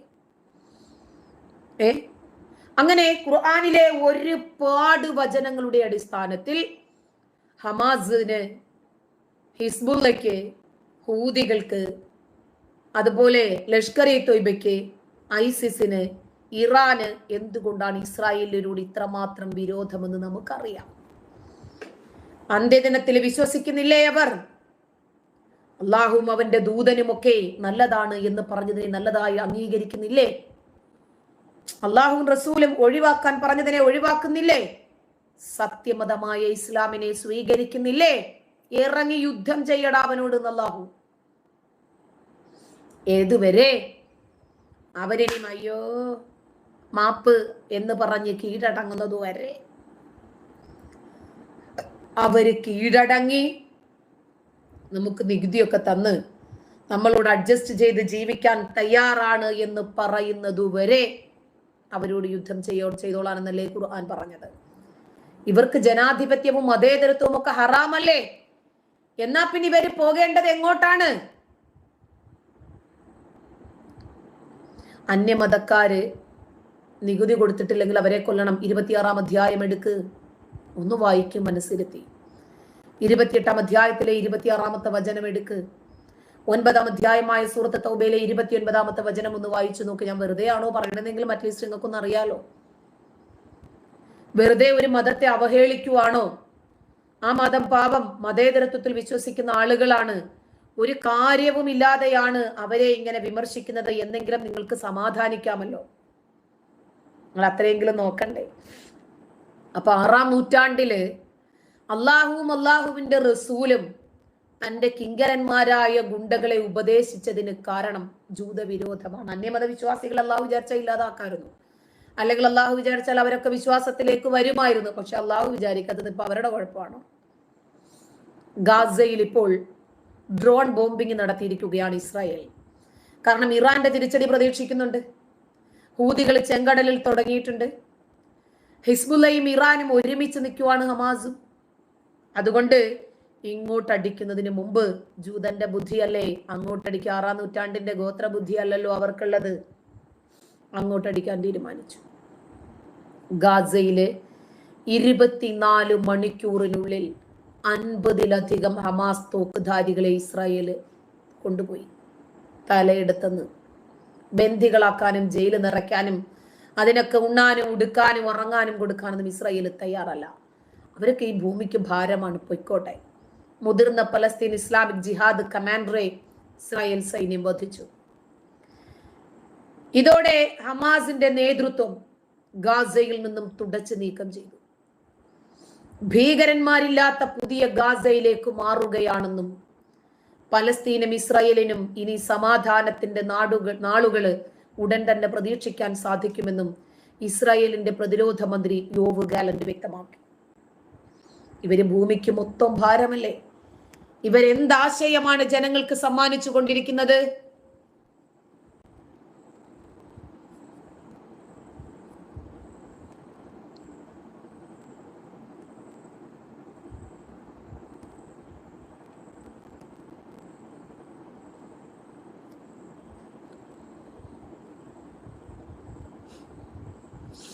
ഹമാസ് ഭീകരരെ പറഞ്ഞാലേ ഓരോ ഹമാസോളിക്കും ഉണ്ടായ നമ്മുടെ കേരളത്തിന്റെ മലയാളികൾക്ക് പിടിക്കുവോ? ജിനു, ഈ തെറി പറയുന്ന കുഞ്ഞുങ്ങൾക്ക് സ്വർഗത്തിൽ അവരുടെ ഉമ്മയെയും പെങ്ങന്മാരെയും ഒക്കെ മുഹമ്മദിന് ഹൂറിയാക്കാൻ മാത്രമല്ല ഇവർക്ക് ഹൂറിയാക്കാനും അവസരമുണ്ട്. ഒന്നത്. 2, ഇവനൊക്കെ ഹമാസിനുണ്ടായവന്മാരാ, ഹമാസ് ഭീകരന്മാർക്കുണ്ടായവന്മാരാണ്. അപ്പൊ ഇവന്റെ ഒക്കെ തന്തമാരെ പറയുമ്പോ ഇവന്മാർക്ക് സഹിക്കാൻ പറ്റുമോ? അങ്കൂർ സാഹിബേ, നിങ്ങൾക്ക് ഇംഗ്ലീഷും ഹിന്ദിയും ഉള്ള ചാനലില്ലേ? ഇവിടെ വന്നിട്ട് നമ്മളോട് ഇംഗ്ലീഷും ഹിന്ദിയും പറയാൻ പറ്റുന്ന മലയാളികൾക്ക് വേണ്ടിയുള്ള ലൈവാ. നിങ്ങൾ അത്തരം ചാനലുകളിൽ പോപ്പ. ഹബീറെ, എന്താടാ നിന്റെ തന്ത ചത്തില്ലാന്നോ? വിഷം കൊടുത്ത് കൊല്ലുള്ളോടാ ഇങ്ങനെ ആണെങ്കിൽ നീയൊക്കെ. കാക്കമാര് മൊത്തം ഇറങ്ങി തിരിച്ചിട്ടുണ്ട്. ഇവന്റെ ഒക്കെ തന്തമാരാണല്ലോ ഹമാസ് ഭീകരന്മാര്. അവന്മാരെ പറഞ്ഞാൽ ഇവന്മാര് പിന്നെ സഹിക്കുവോ? ഹമാസോളികളെ. ഇപ്പൊ ഇസ്രായേൽ സൈന്യം അവരെ ഏൽപ്പിച്ച ജോലി അവർ ഉത്തരവാദിത്വപ്പെട്ട സ്ഥാനങ്ങളിൽ നിന്ന് കൃത്യമായി ചെയ്തു തീർക്കുന്നുണ്ട്. കാരണം അവരുടെ ആവശ്യം എന്താ? നെതന്യാഹു പറഞ്ഞതെന്താ? ഇത് നിങ്ങളുടെ നിലനിൽപ്പിന് വേണ്ടിയുള്ള സമരമാണ്. ഇറങ്ങണം ഓരോ ഇസ്രായേല്യരും. ഒരാജ്ഞയ്ക്കും കാത്തു നിൽക്കണ്ട. നിങ്ങൾക്ക് മേലെ ഒരു ഉത്തരവും വരില്ല. ഈ നാടിനെ സംരക്ഷിക്കാൻ, ഇസ്രായേൽ ജനതയെ സംരക്ഷിക്കാൻ നിങ്ങൾക്ക് ഓരോരുത്തർക്കും ബാധ്യതയുണ്ട്. ഇസ്രായേൽ സൈന്യം സജ്ജരായി. ചോരയും നീരും കൊടുക്കാൻ, ജീവൻ കൊടുക്കാൻ ഇസ്രായേൽ മക്കൾക്ക് വേണ്ടി ഞങ്ങൾ തയ്യാറാണ് എന്ന വലിയ സന്ദേശത്തിനു മുമ്പിൽ തോറ്റുപോയത് ഈ ഹമാസ് ഭീരുക്കളാണ്. അവരുടെ ഒളിപ്പോർ യുദ്ധം പോലെയല്ല. പലസ്തീന്റെ അകത്ത് കയറി നിന്നിട്ടാണ് ഇസ്രായേൽ യുദ്ധം പ്രഖ്യാപിച്ചിട്ടുള്ളത്. യുദ്ധം ചെയ്തുകൊണ്ടിരിക്കുന്നതും തടയാൻ പറ്റുമോ? ഒരു ഒളിപ്പോർ യുദ്ധവുമില്ല ഇസ്രായേലിനെ സംബന്ധിച്ചിടത്തോളം. ഇപ്പോ ഗാസ മുനമ്പില് ഇസ്രായേൽ നടത്തിയ വ്യോമാക്രമണത്തിൽ ഒരു മുതിർന്ന പലസ്തീൻ ഇസ്ലാമിക് ജിഹാദി കമാൻഡർ മുഹമ്മദ് അൽ ജബാരി എന്ന ഒരു കാലൻ കൊല്ലപ്പെട്ടിട്ടുണ്ട്. സൈന്യം റാഫയിലും നെറ്റ്സാരിയും ഇടനാഴിയിലും ഓപ്പറേഷൻ തുടരുമ്പോൾ പലസ്തീൻ ജിഹാദിയുടെ ഒളി കേന്ദ്രം കണ്ടെത്തി ഇല്ലാതാക്കുകയായിരുന്നു ജൂതപ്പട. ഇപ്പോൾ വധിക്കപ്പെട്ടത് ഹമാസ് നേതാവല്ല, പലസ്തീൻ ജിഹാദിന്റെ തലവന്റെ തലയാണ് തെറിച്ചത്. ഹമാസ് മാത്രമല്ല, പലസ്തീനിലെ എല്ലാ തീവ്രവാദ സംഘടനയിലേക്കും ഇസ്രായേലിന്റെ പ്രതികാര കണ്ണുകൾ സഞ്ചരിക്കുകയാണ്. വധിക്കപ്പെട്ട മുഹമ്മദ് അൽ ജബാരി ഒരു ഇസ്ലാമിക് ജിഹാദ് ആയുധ നിർമ്മാണ യൂണിറ്റിന്റെ ഡെപ്യൂട്ടി തലവനായിരുന്നു. ഈ ജിഹാദി ഇത്തരം യൂണിറ്റിന്റെ സാമ്പത്തിക ഉത്തരവാദിത്വം നയിക്കുന്ന വ്യക്തി കൂടിയായിരുന്നു. വടക്കൻ ഗാസ മുനമ്പിൽ സംഘടനയുടെ ആയുധ നിർമ്മാണം, സംഘടനയുടെ ഭീകരർക്ക് ശമ്പളവും പണവും വിതരണം ചെയ്യൽ, സംഘടനയുടെ റോക്കറ്റ് നിർമ്മാണ ശേഷിയും അടിസ്ഥാന സൗകര്യങ്ങളും പുനഃസ്ഥാപിക്കാനുള്ള ശ്രമത്തിൽ സജീവമായി പങ്കെടുത്തത് ഈ ജബാരി എന്ന് പറയുന്ന മുതുകണ്ടയാണ്. വ്യോമ നിരീക്ഷണവും കൃത്യതയാർന്ന യുദ്ധ ഉപകരണങ്ങളും ഉൾപ്പെടെയുള്ള ആക്രമണത്തിലൂടെ അൽ ജബാരിയുടെ സങ്കേതത്തിലേക്ക് ഷാർപ്പ് അറ്റാക്കായിരുന്നു ഇസ്രായേലിന്റെ വ്യോമസേന നടത്തിയത്. അതിനിടയിൽ 162-ാം ഡിവിഷനിലെ സൈന്യം കഴിഞ്ഞ ദിവസം തെക്കൻ ഗാസയിലെ റാഫയിൽ വ്യോമാക്രമണം നടത്തിയും അടുത്ത പോരാട്ടത്തിലേക്കും 30-ലധികം തോക്കുധാരികളെ വധിച്ചതായി IDF അവകാശപ്പെട്ടു. 252-ാമത്തെ ഡിവിഷനിൽ വിന്യസിപ്പിച്ചിരിക്കുന്ന സെൻട്രൽ ഗാസ മുനമ്പിലെ നെറ്റ്സാരിയും ഇടനാഴിയിൽ ഡസനോളം തോക്കുധാരികളെ വധിച്ചിട്ടുണ്ട്. ഇവിടെ ഡിവിഷന്റെ ജെറുസലേം ബ്രിഗേഡിലെ റിസർവിസ്റ്റുകൾ ഒരു തുരങ്കത്തിൽ നിന്ന് ഉയർന്നു വരുന്ന തോക്കുധാരികളുടെ ഒരു സെല്ല് കണ്ട് ഡ്രോൺ ആക്രമണത്തിന് ആഹ്വാനം ചെയ്തതായി സൈന്യം അറിയിച്ചു. ഈ പ്രദേശത്ത് ആയുധ ഡിപ്പോ ആയിട്ട് ഉപയോഗിക്കുന്ന കെട്ടിടത്തിൽ ഇസ്രായേൽ സൈന്യം ഹെലികോപ്റ്ററിൽ നിന്നും മിസൈൽ തൊടുത്ത് തകർത്തു വിട്ടു.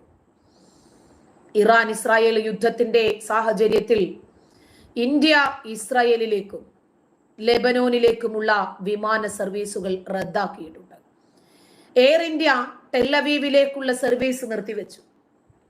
നിലവിൽ ഓഗസ്റ്റ് 8-ാം തീയതി വരെ എയർ ഇന്ത്യ വിമാനം ഇസ്രായേലിലേക്ക് സർവീസ് നടത്തില്ല. ഓഗസ്റ്റ് 8-ാം തീയതി കഴിഞ്ഞ് തുടർ നടപടി ആലോചിക്കുമെന്നാണ് പ്രധാനമന്ത്രി അറിയിച്ചിരിക്കുന്നത്. ഇസ്രായേലിന് ഇന്ത്യ പിന്തുണ പ്രഖ്യാപിച്ചതുകൊണ്ട് മുറിയന്മാര് പ്രകോപിതരാണല്ലോ. എന്തിന് പുറത്തു പോകുന്നത്? ഇതിനകത്ത് തന്നെ ഉണ്ടല്ലോ ഒരുപാട് ചോറ് തിന്നിട്ട് കൂറില്ലാത്ത ജന്മങ്ങള്. ഇസ്രായേലിൽ നിന്ന് ഇന്ത്യക്കാരെ തിരികെ എത്തിക്കില്ല. കാരണം ഇസ്രായേൽ വിടേണ്ടുന്ന ആളുകൾക്ക് മുമ്പ് തന്നെ എല്ലാ സൗകര്യവും ഇന്ത്യ സർക്കാർ ഒരുക്കിയിട്ടുണ്ടായിരുന്നു. ഇപ്പോ ഇസ്രായേലിൽ തങ്ങി ജോലി ചെയ്യുന്ന ആളുകൾ സ്വന്തം ഇഷ്ടപ്രകാരം ഇസ്രായേലിൽ തങ്ങി സേവനം ചെയ്യുന്നവരാണ്. ഇസ്രായേലിൽ വലിയ ആക്രമണം ഇറാന്റെ ഭാഗത്തു നിന്നുണ്ടായാൽ തീരുമാനം കേന്ദ്ര സർക്കാർ പുനഃപരിശോധിച്ചേക്കും. ഇന്ത്യ സ്ഥിതിഗതികൾ തുടർച്ചയായി നിരീക്ഷിക്കുകയും പിന്തുണ നൽകുകയും ചെയ്യുന്നുണ്ട് ഇസ്രായേലിന്.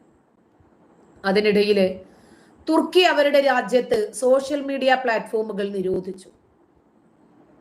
ജൂതന്റെ മീഡിയയല്ലേ? ഹമാസ് തലവൻ ഇസ്മായിൽ ഹനിയയുടെ കൊലപാതകത്തിനെ തുടർന്ന് തുർക്കിയിൽ അനുശോചന പോസ്റ്റുകൾ ഇടുന്നത് ഫേസ്ബുക്കും എക്സ് പ്ലാറ്റ്ഫോമും ഒക്കെ വഴിയാണല്ലോ. അതങ്ങ് ബ്ലോക്ക് ചെയ്തു.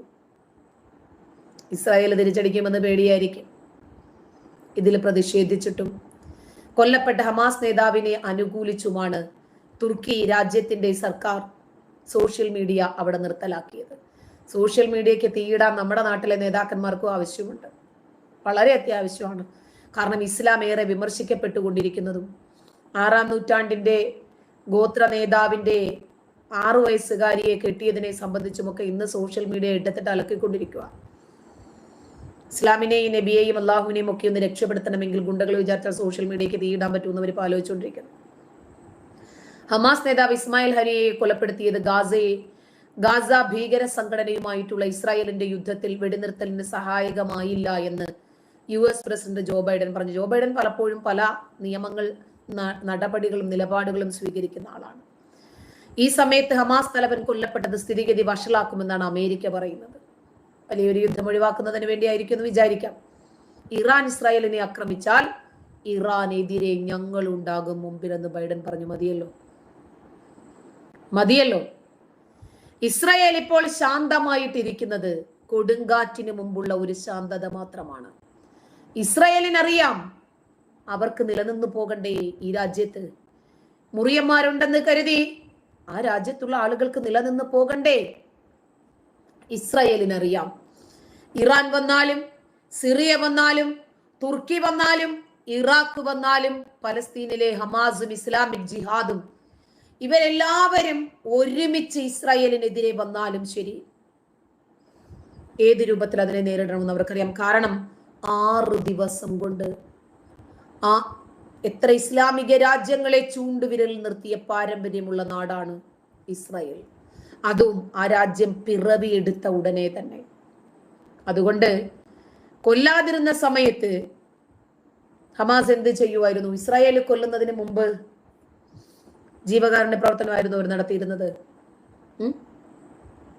ആണോ?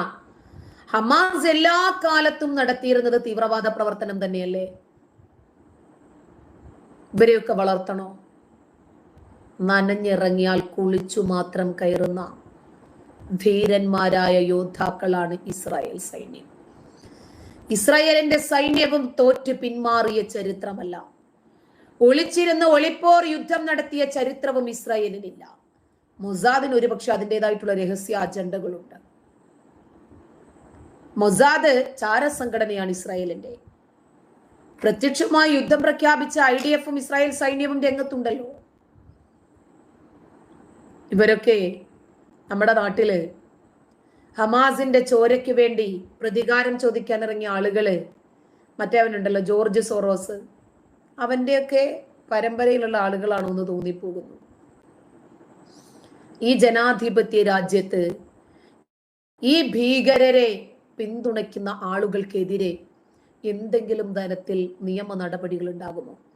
ഇവരെ ഫ്രീ ആയിട്ട് ഫ്ലൈറ്റ് ടിക്കറ്റ് വഹിച്ച് ഇന്ത്യ മഹാരാജ്യം ഗാസയിലേക്കോ അതല്ലെങ്കിൽ അഫ്ഗാനിലേക്കോ കൊണ്ടുപോയി ഇറക്കി കൊടുക്കണം. UN-നെ ഒന്നും ഇപ്പം ഇസ്രായേൽ വിശ്വസിക്കുന്നില്ല. കാരണം UN-ന്റെ അഭയാർത്ഥി ക്യാമ്പ് മൊത്തം ഇപ്പോൾ മുറിയന്മാരായി മാറിയിട്ടുണ്ട്. അതിന്റെ അകത്ത് കയറിയിട്ടാണ് 4 ഹമാസ് തീവ്രവാദികളെ IDF കഴിഞ്ഞ ദിവസം തീർത്ത് കളഞ്ഞത്. അതുകൊണ്ട് UN ഇസ്മായിൽ ഹനിയയെ കൊന്നതിന്റെ പേരിൽ പരവേശവും വെപ്രാളവും ഒക്കെ ആയിട്ട് രംഗത്തുണ്ട്. ഇസ്രായേലിന് അതൊന്നും മൈൻഡ് പോലും ഇല്ല. ഒരു ഇസ്ലാമിക രാജ്യത്ത് ഹമാസിന്റെ ഭീകരനെ അവരുടെ മുറ്റത്ത് കയറി തലയ്ക്ക് ഓട്ടയിടുക എന്ന് പറഞ്ഞാൽ മൊസാദിന് മാത്രം സാധിക്കുന്ന ധീര പ്രവൃത്തിയാണത്. എല്ലാവർക്കും കഴിയില്ല.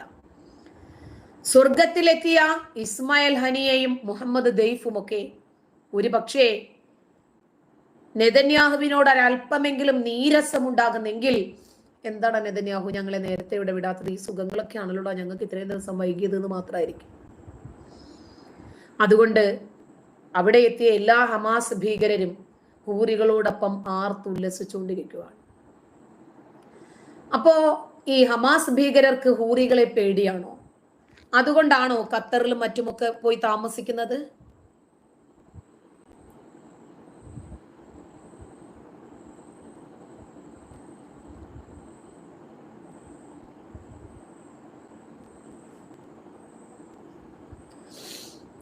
ഈ തെറി പറഞ്ഞും തന്തയ്ക്ക് വിളിച്ചും വരുന്ന ആളുകളെ നിങ്ങൾ തന്നെ പ്രതിരോധിച്ചാൽ തീരാവുന്ന വിഷയമേ ഉള്ളൂ. നിങ്ങൾ തന്നെ നല്ല രൂപത്തിൽ മറുപടി കൊടുത്താൽ മതി. കാരണം ഹമാസ് ഭീകരനെ കുറിച്ച് പറയുമ്പോൾ ഇവനൊക്കെ ഇവന്റെ തന്തയെ കുറിച്ച് പറയുന്നതിനേക്കാൾ വൈകാരികതയാണ്. അപ്പോ ഇന്നേ കുറച്ച് തെറിവിളി കൂടും. ഹമാസിന്റെ 2 ഭീകരന്റെ തലയ്ക്ക് ഓട്ട വീടില്ലേ, തല കത്തിച്ച് കളഞ്ഞില്ലേ ഇസ്രായേല്. ഇന്ന് 50 പേരുടെ തല അടുത്തതും കത്തിച്ചിട്ടുണ്ട്. ആലോചിക്കണം.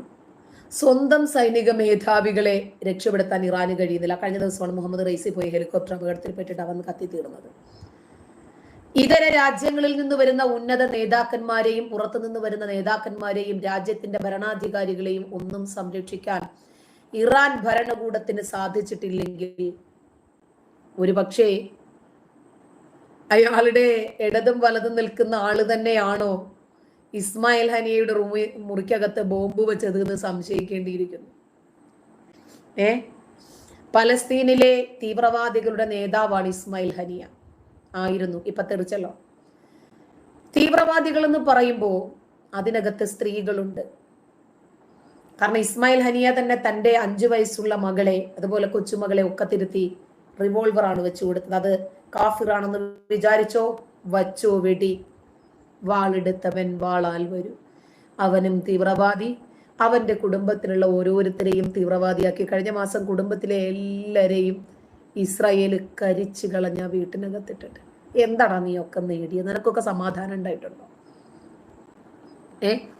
ഇസ്ലാം കാരുണ്യമാണ്, സമാധാനമാണ്. ആർക്കാടാ ഇസ്ലാം ഇതുവരെ കാരുണ്യം ചെയ്തിട്ടുള്ളത്?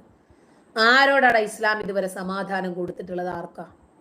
നബിക്ക് സമാധാനം ഉണ്ടായിട്ടുണ്ടോ? ഇല്ല. ഇപ്പോഴും സകലമാന വിശ്വാസികളും ഇബ്രാഹിം ഇബ്രാഹിം അല്ലാഹുമ്മ ബാരിക് അലാ മുഹമ്മദിൻ വഅലാ ആലി മുഹമ്മദ്. നമസ്കാര വേളകളിലും സകലമാന മുസ്ലിങ്ങളും അല്ലാഹുവേ, ഇബ്രാഹിമിനും കുടുംബത്തിനും നീ സമാധാനം ചെയ്തതുപോലെ, നീ കാരുണ്യം ചെയ്തതുപോലെ അല്ലാഹുവേ നീ മുഹമ്മദിനും കുടുംബത്തിനും കാരുണ്യം ചെയ്യണം. ഇതുവരെ കക്ഷിക്ക് ജീവിച്ചിരിക്കുമ്പോഴും സമാധാനം കിട്ടിയിട്ടില്ല. എന്നാൽ ചത്ത് കഴിഞ്ഞാൽ സമാധാനം കിട്ടുമെന്ന് വിചാരിച്ചാൽ അപ്പോഴും സമാധാനമില്ല. കുറെ സ്ത്രീകളും കുട്ടികളും ഒക്കെ ഇവരുടെ തീവ്രവാദ സംഘടനകളിലുണ്ട്. ഒക്ടോബറില് ഇസ്രായേലിൽ കടന്നു കയറി ഇവർ ആക്രമണം നടത്തി. ഈ പലസ്തീൻ തീവ്രവാദികള് 6 മാസം പ്രായമുള്ള പെൺകുഞ്ഞിനെ ഇലക്ട്രിക് ഓവനിൽ വെച്ച് ജീവനോടെ പൊരിച്ചെടുത്തു. എത്ര മാധ്യമങ്ങൾ ഇത് റിപ്പോർട്ട് ചെയ്തു. ഒലീവ് ഓയിലും മയണൈസും പുരട്ടി തിന്നാനായി ആ കുഞ്ഞിന്റെ മാതാപിതാക്കൾക്ക് കൊടുത്തു. എന്താണ് ഇവർ ചെയ്യുന്നത്? അത് തിന്നാൻ ഏത് മാതാപിതാക്കൾക്കാണ് പറ്റുന്നത്? അവര് വിസമ്മതിച്ചു. അവർ നെഞ്ചിലിടിച്ച് നിലവിളിച്ചപ്പോൾ ആ മാതാപിതാക്കളെ വെടിവെച്ചു കൊന്നു ഈ ഭീകരർ. ഇവനെയൊക്കെ പിന്നെ എന്ത് ചെയ്യണം ഇസ്രായേല്? ആർക്കാണ് ഇവർ സമാധാനം കൊടുക്കുന്നത്? ഇസ്മായിൽ ഹനിയയുടെ നിർദ്ദേശപ്രകാരമായിരുന്നു പലസ്തീൻ തീവ്രവാദികൾ ഈ കൂട്ടും ക്രൂരത അന്ന് നടപ്പാക്കിയത്. അന്ന് ആ കുഞ്ഞിന്റെ മൃതദേഹം കാണാൻ വേണ്ടി വന്ന ഇസ്രായേലി പ്രൈം മിനിസ്റ്റർ നെതന്യാഹു ഇസ്രായേലികളോടും ലോകത്തോടും വിളിച്ചു പറഞ്ഞ കാര്യമാണ്, ഈ ഹമാസിന്റെ അവസാനത്തെ ഭീകരനെയും തരിപ്പണമാക്കിയിട്ടല്ലാതെ ഈ യുദ്ധം മക്കളെ നിങ്ങൾ അവസാനിപ്പിക്കരുത്. ജൂതന്മാർക്ക് വേണ്ടി മാത്രമല്ല, ഇസ്രായേലിന് വേണ്ടി മാത്രമല്ല മക്കളെ നമ്മൾ യുദ്ധം ചെയ്യുന്നത്.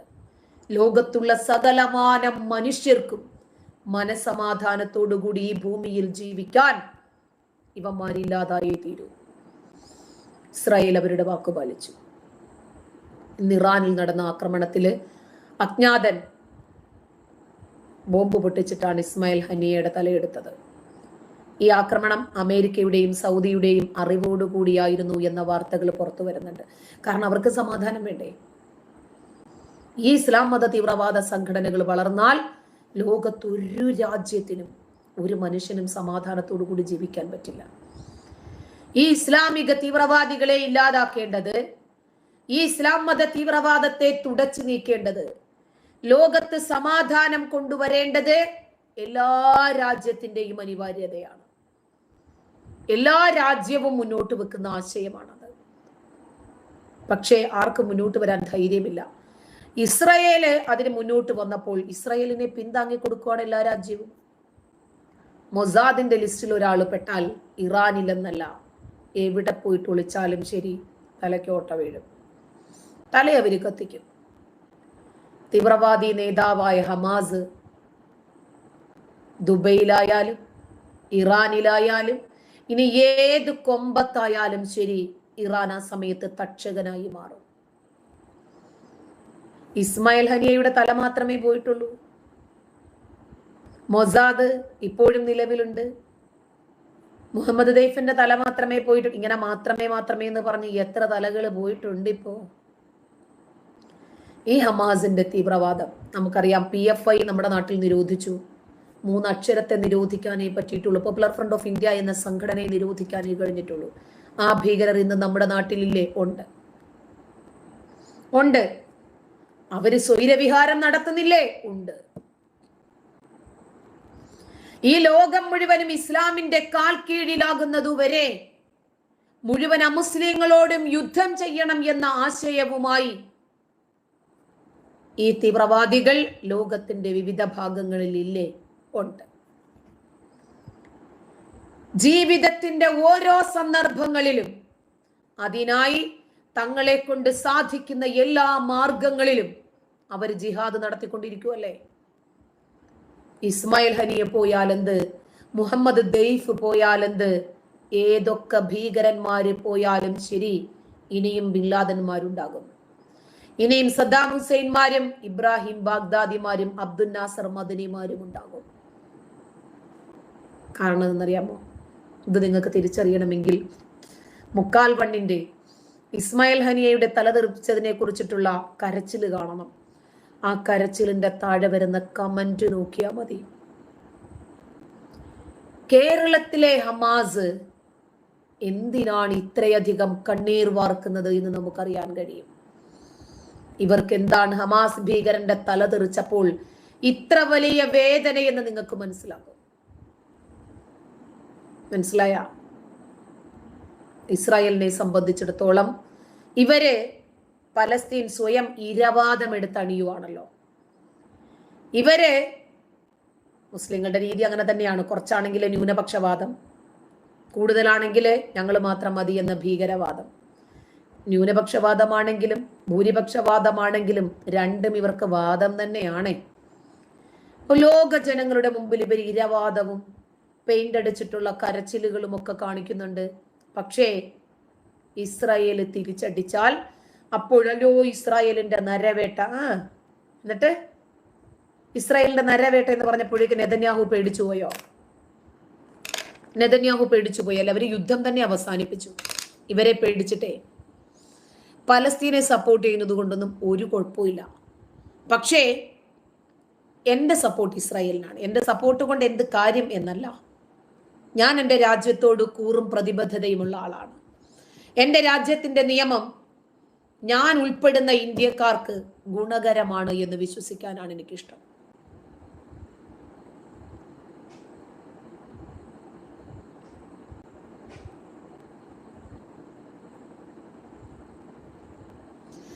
ഇവരെ ന്യൂനപക്ഷവാദം അതെ ഇന്ത്യയിലാണ്, എവിടെയായിരുന്നാലും അതെ അഭയാർത്ഥികളായിട്ട് ചെന്ന് കയറട്ടെ ഓരോ രാജ്യങ്ങളിലും, അവിടെയും ഇത് തന്നെയാണ്.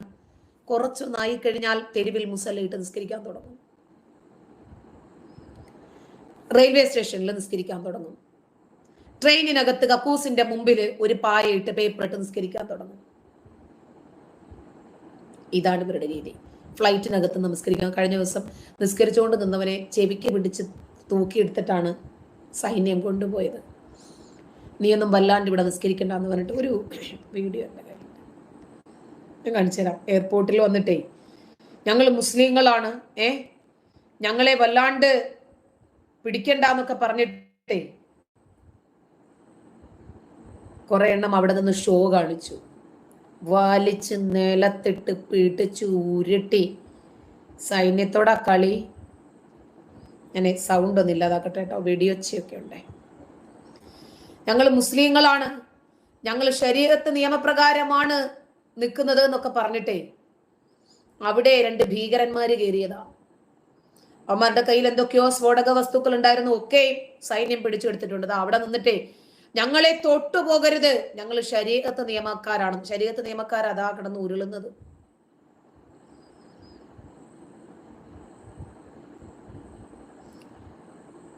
ഒരു അപ്പിക്കുപ്പായക്കാരിയുണ്ട്, അവരോട് വേലയിറക്കാൻ പോയതാ.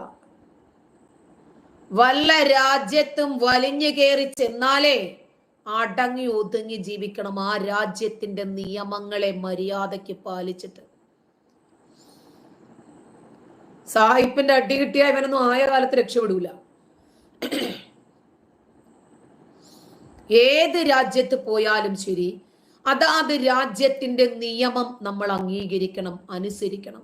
അതിനനുസരിച്ച് മുന്നോട്ട് പോയിട്ടില്ലെങ്കിലേ ഇതുപോലെ പാഠമാക്കി അവര് തേച്ചൊട്ടിക്കും. ദാ അടി, ഇതേ ഉള്ളു രക്ഷ. പിന്നെ എന്ത് ചെയ്യും? ഇവരെ വല്ലാതെ ഇളകിയാൽ ഇതല്ലാതെ വേറെ വഴിയില്ല. ഇവർ ഈ രൂപത്തിലൊക്കെയാണ് ഓരോ രാജ്യങ്ങളിലും ചെന്ന് കാണിച്ചാൽ എന്ത് ചെയ്യും? എവിടെ പോയാലും നമ്മൾ അള്ളാഹു കുക്കുംബർ, നമ്മള് നബിയുടെ ആളാണ്, അള്ളാഹുവിന്റെ ഗുണ്ടയാണെന്നൊക്കെ പറഞ്ഞ് അങ്ങോട്ട് കയറി ചെന്നാലേ അവർക്ക് ഇതൊക്കെ എന്ത്? അവരെ സംബന്ധിച്ചിടത്തോളം ഇതൊന്നും വിഷയമല്ല.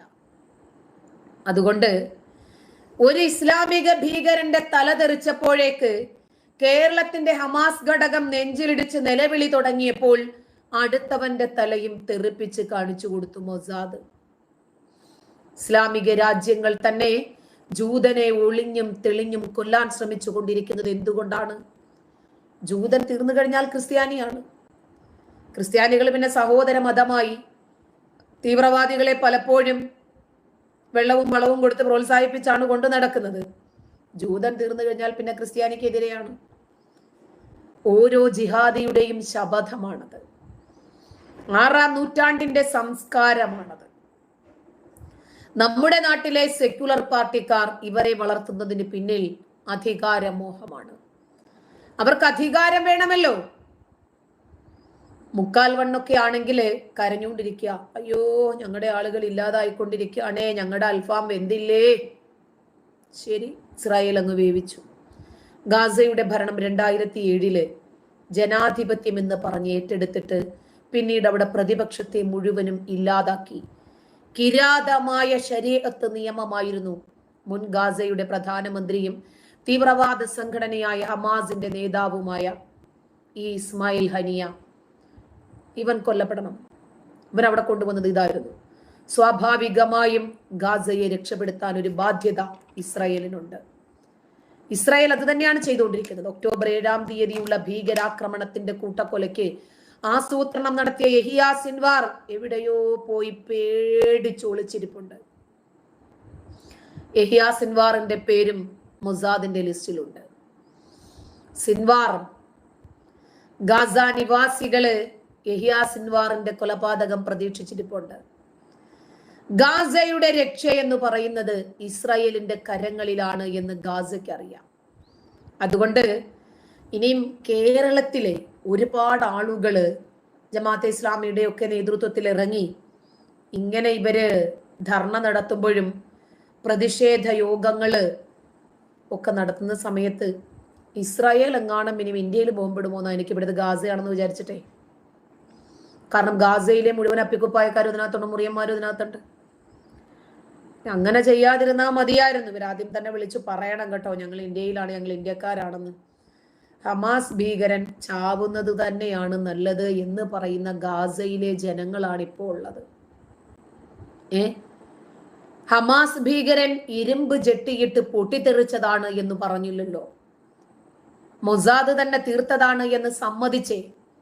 6-ാം നൂറ്റാണ്ടിലെ ഒരു ഗോത്ര നേതാവിന്റെ തലച്ചോറിൽ ഉരുത്തിരിഞ്ഞ ഈ ആശയം ഒരു മതമായി ലോകത്തിന്റെ മുഴുവൻ മനുഷ്യ മനസ്സുകളിലേക്കും ചേക്കേറി എല്ലാ മനുഷ്യരുടെയും നന്മകളെ ഇല്ലായ്മ ചെയ്ത 6-ാം നൂറ്റാണ്ടിന്റെ ശരീഅത്ത് നിയമം ഇവിടെ സ്ഥാപിക്കാൻ ശ്രമിക്കുന്നതിന്റെ ഉദാഹരണമാണ് ഈ തലതെറിച്ചവൻ ഉണ്ടാക്കിയ മതത്തെ. അതായത് ഇസ്മായിൽ ഹനിയ എന്ന് പറഞ്ഞവന്റെ തലതെറിച്ചല്ലോ, അവനുണ്ടാക്കിയ ഈ മത നിയമത്തിന് വേണ്ടി സ്വന്തം ജീവൻ കളഞ്ഞു കുളിച്ചുകൊണ്ടിരിക്കുന്നത്. അറബികളെ കഴിഞ്ഞ ദിവസം നമ്മുടെ റഹ്മത്തുള്ളാഹി ഖാസിമി മുത്തട പറയുന്നുണ്ട്, അറബികളെ ഇപ്പോൾ ഒരു വിഡ്ഢി സമൂഹം വേറെയില്ല. അത് ശരിയാണ്. പലസ്തീനിലെ ജനങ്ങൾക്ക് ജൂതവെറിയാണ്. മനുഷ്യരായി ജനിച്ചിട്ട് കാര്യമില്ല, ഉള്ളിൽ മനുഷ്യത്വം ഉണ്ടാകണം. പലസ്തീനിൽ എന്നേ സമാധാനം ഉണ്ടാകുമായിരുന്നു ഇതുപോലെയുള്ള തീവ്രവാദ സംഘടനകളെ കുറിച്ച് നേരത്തെ ഗാസക്കാർ മാറ്റി നിർത്തിയിരുന്നെങ്കിൽ. ഖാൻ യൂനിസുകാർ, പലസ്തീനുകാർ ഇവരെ മനസ്സിലാക്കി ഒന്ന് മാറ്റി നിർത്തിയിരുന്നെങ്കിൽ, ഇത്തരം വേസ്റ്റുകൾ ഭരണത്തിൽ ഇരിക്കുമ്പോൾ തന്നെ പലസ്തീനിൽ ഇനിയും 1000 വർഷം കഴിഞ്ഞാലും എവിടെ സമാധാനം ഉണ്ടാകാനാണ്? ഈ 21ാം നൂറ്റാണ്ടിൽ ആർട്ടിഫിഷ്യൽ ഇന്റലിജൻസിന്റെ കാലഘട്ടത്തിൽ പോലും 6ാം നൂറ്റാണ്ടിൽ ജനിച്ച ഒരു ഗോത്ര മനുഷ്യന്റെ മുത്തുച്ചിപ്പി കഥകളിൽ വിശ്വസിച്ച്, 1001 രാവുകളെ വെല്ലുന്ന കഥകളിൽ വിശ്വസിച്ച് അത് പ്രാവർത്തികമാക്കാനും, ഇരുമ്പ് ജെട്ടിയിട്ട് പൊട്ടിത്തെറിച്ചാൽ കല്യാണ സാധനം കേടുകൂടാതിരിക്കുമെന്നും സ്വർഗത്തിൽ പോയി 72 ഹൂറികളെ പണിഞ്ഞ് സുഖസുന്ദരമായി ജീവിക്കാമെന്നും വിശ്വസിക്കുന്ന ഈ മലരുകളോട് എന്ത് പറഞ്ഞാലാണ് ഇവർക്ക് വെളിവ് വീഴുന്നത്? ഇപ്പോ ഹമാസ് ഭീകരന്റെ ചോരയ്ക്കു വേണ്ടി പ്രതിഷേധത്തിനിറങ്ങിയവർ രാജ്യദ്രോഹികളാണ് എന്ന് പറയാൻ എത്ര മാധ്യമങ്ങൾക്ക് കഴിയും? അവർക്കെതിരെ കേസെടുക്കാൻ നട്ടലുള്ള ഭരണാധികാരികളുണ്ടോ? നൂറുകണക്കിന് ആളുകൾ ഉരുൾപൊട്ടലിൽ മരിച്ച സാഹചര്യത്തിൽ ഹമാസ് ഭീകരന്റെ തലതെറിച്ചതാണ് ഇവർക്ക് വേദന എന്ന് പറയുമ്പോൾ ആലോചിച്ചു നോക്കിയാൽ മതി ഇവരുടെ ഉള്ളിൽ കിടക്കുന്ന ഹമാസിന്റെ സ്നേഹവും ഈ രാജ്യത്തോടുള്ള വിരുദ്ധ പ്രവർത്തനങ്ങളും എത്രമാത്രം ഉണ്ടെന്ന്. നമ്മൾ വിചാരിക്കരുത് ഹമാസ് അവിടെയല്ലേന്ന്. അല്ല, പോപ്പുലർ ഫ്രണ്ട് ഇവിടെയാ, SDPI ഇവിടെയാ, ജമാഅത്തെ ഇസ്ലാമി, മുസ്ലിം ലീഗും ഇവിടെയാണ്. ഇവരുടെ തീവ്രവാദ പ്രവർത്തനത്തിന് വേണ്ടിയുള്ള തീവ്രവാദികൾ പല സംഘടനകളിലും പ്രവർത്തിക്കുന്നുണ്ട്. സ്ലീപ്പർ സെല്ലുകളാണ്. ആവശ്യത്തിന് മാത്രമേ അവർ എഴുന്നേറ്റ് വരൂ. അതുവരെ അവിടെ ഡെഡായിട്ട് അവിടെ കിടക്കും.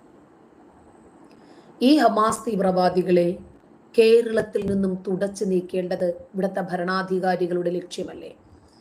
ഇവർക്ക് എന്തിനാണ് സ്വാതന്ത്ര്യം? ഇവർക്ക് വേണ്ടത് ശരീഅത്ത് നിയമമല്ലേ? ഇവരുടെ മക്കൾക്ക് എന്തിനാണ് വിദ്യാഭ്യാസം? 4 വയസ്സ് വരെയുള്ള കുഞ്ഞുങ്ങൾക്ക് പഠിച്ചാൽ മതി. ഇവർക്ക് വേണ്ടത് താലിബാനിന്റെ നിയമമല്ലേ? ഇവർക്ക് വേണ്ടത് താലിബാനിന്റെ നിയമവും അഫ്ഗാന്റെ നിയമവും ആണെങ്കിൽ ഇവരുടെ മക്കളെ പഠിപ്പിക്കാൻ പാടുണ്ടോ? നിർമ്മല കോളേജിൽ നമസ്കരിക്കാൻ സൗകര്യം വേണമെന്നും പറഞ്ഞ് വാശി പിടിക്കാൻ പാടുണ്ടോ? അവിടെ പോയി പ്രതിഷേധം നടത്താൻ പാടുണ്ടോ? അച്ചായന്മാരെടുത്ത് ഉടുത്തില്ലേ? ഒടുവിൽ അച്ചായന്മാരുടെ കാല് പിടിക്കാൻ പോകേണ്ടി വന്നില്ലേ മഹല്ല് കമ്മിറ്റിക്കാർക്ക്? രാജ്യസ്നേഹം എന്നതേ ചെറുപ്പത്തിലേ നമുക്ക് വീട്ടിൽ നിന്നും കിട്ടേണ്ടതാ. നമ്മുടെ പോയ സ്ഥാപനങ്ങളിൽ നിന്ന് നമുക്ക് ലഭിച്ചിട്ടുണ്ട്. ഇന്ത്യ എന്റെ രാജ്യമാണ്, എന്റെ സ്വന്തം രാജ്യമാണ്, ഇന്ത്യ എന്റെ ജീവനേക്കാൾ ജീവനായ രാജ്യമെന്നാണ് നമ്മൾ പാടി പഠിച്ചത്. അമ്മയായ നാടേ എന്ന് വിളിക്കുമ്പോൾ നമുക്ക് ഈ രാജ്യത്തോട്, നമ്മുടെ പെറ്റമ്മയോട് തോന്നുന്ന അതേ കൂറും സ്നേഹവും തന്നെയാണ്. പക്ഷെ ഇവര് മദ്രസയിൽ നിന്നും പഠിച്ചത് അങ്ങനെയല്ല. നമ്മുടെ രാജ്യത്തെ ജനങ്ങളെ സ്നേഹിക്കാനല്ല പഠിച്ചത്. അഫ്ഗാനികളും ബംഗ്ലാദേശികളും പാകിസ്ഥാനികളും ഒക്കെ നമ്മുടെ സ്വന്തം സഹോദരങ്ങളാണ്. അവർക്ക് ഏത് രൂപത്തിലുള്ള വിഷമങ്ങൾ ഉണ്ടായാലും ശരി, അവർക്കെതിരെ ആയുധമെടുക്കുന്ന സൈനിക വൃത്തിയിൽ നമ്മൾ ഇടപെടരുത്. ഇതൊക്കെയാ പഠിച്ചത്. ഹമാസ്, ഹിസ്ബുള്ള ഈ നേതാക്കളെ കൊന്നൊടുക്കുന്നത് അപകടം വർദ്ധിക്കുമെന്ന് പറഞ്ഞിട്ട് ഇപ്പോ UN മുന്നോട്ട് വന്നിട്ടുണ്ട്. സംഘർഷത്തിലേക്ക് തള്ളിവിടുമെന്ന നടപടി തടയണമെന്നാണ് UN സെക്രട്ടറി ജനറൽ പറഞ്ഞിരിക്കുന്നത്. എന്തുകൊണ്ടാ? 24 മണിക്കൂറിനിടയിൽ ഹമാസിന്റെയും ഹിസ്ബുള്ളയുടെയും മുതിർന്ന നേതാക്കളെയല്ലേ ഇസ്രായേൽ തലമറിച്ചെടുത്തത്. ലോകം ആശങ്കയിലാണെന്ന്. ഇവരൊക്കെ എന്തിങ്ങനെ പേടിക്കുന്നത് ഈ തീവ്രവാദികളെ? ഇനി ലോകത്തിന്റെ പോക്ക് എങ്ങോട്ടാണ് എന്നത് ലോകത്തെ ആശയക്കുഴപ്പമാക്കുവാണത്രേ UN. മനസ്സിലായ? ഇസ്രായേൽ കൊലപ്പെടുത്തിയ ആക്രമണങ്ങളിൽ അപകടം വർദ്ധിപ്പിക്കുന്ന നടപടിയാണ് എന്ന് വിശേഷിപ്പിച്ചിരിക്കുകയാണ് UN secretary general Antonio Guterres. ഇവരൊക്കെ ചില സാഹചര്യങ്ങളിൽ മതതീവ്രവാദികൾക്ക് അനുകൂലമായിട്ട് നിൽക്കൂ. UN-ന്റെ ടെന്റിനകത്ത് എത്ര ഹമാസ് ഭീകരനെയാണ് ഇവർ ഒളിപ്പിച്ചിരുന്നത്? അവരെയൊക്കെ അതിനകത്ത് കയറി തീവച്ച് കൊന്നില്ലേ ഇവര്? ജൂതപ്പട സിവിലിയന്മാർക്ക് നാശം സൃഷ്ടിക്കുകയും മിഡിൽ ഈസ്റ്റിനെ മുഴുവനും സംഘർഷത്തിലേക്ക് തള്ളിവിടുകയും ചെയ്യുന്ന ഏതൊരു നടപടിയെയും അടിയന്തിരമായി തടയാൻ അന്താരാഷ്ട്ര സമൂഹം ഒരുമിച്ച് പ്രവർത്തിക്കണമെന്നാണ് UN മേധാവിയെ ഉദ്ധരിച്ച് ഈ സ്റ്റീഫൻ ഡുറാജിക് പറഞ്ഞത്. പുതിയതായി തെരഞ്ഞെടുക്കപ്പെട്ട ഇറാൻ പ്രസിഡന്റ്, അയാളുടെ ചൊവ്വാഴ്ച നടന്ന സത്യപ്രതിജ്ഞാ ചടങ്ങിൽ പങ്കെടുക്കാൻ വേണ്ടിയിട്ടാണ് ഈ ഹമാസിന്റെ നേതാവ് അവിടെ എത്തുന്നത്. അയാൾക്ക് വേണ്ടുന്ന സുരക്ഷ ഉറപ്പുവരുത്തേണ്ടത് ഇറാനായിരുന്നില്ലേ? എന്തേ ചെയ്യാതിരുന്നത്? അപ്പോ ഇയാളുടെ കിങ്കരനെ ആദ്യം വധിച്ചു. ഇവന് സംരക്ഷണം നൽകുന്ന മറ്റവനുണ്ടല്ലോ, അവനെയൊക്കെ ആദ്യം തന്നെ അവന്റെയൊക്കെ തല തെറിപ്പിച്ചിട്ട് തന്നെയാണ് ഇസ്രായേൽ ഇതിനെ ഇറങ്ങി തിരിച്ചിട്ടുള്ളത്. ഇസ്രായേൽ സൈന്യം പുഴുത്ത പട്ടിയെ പോലെ അടിച്ചു കൊല്ലേണ്ടതിന് പകരം ഭയപ്പെടുത്തി ഭയപ്പെടുത്തി ഇവന്റെ കുടുംബാംഗങ്ങളിൽ ഓരോരുത്തരെയായി വകവരുത്തി നീറിയാണ് ഇവന്റെ തലയെടുത്തത്.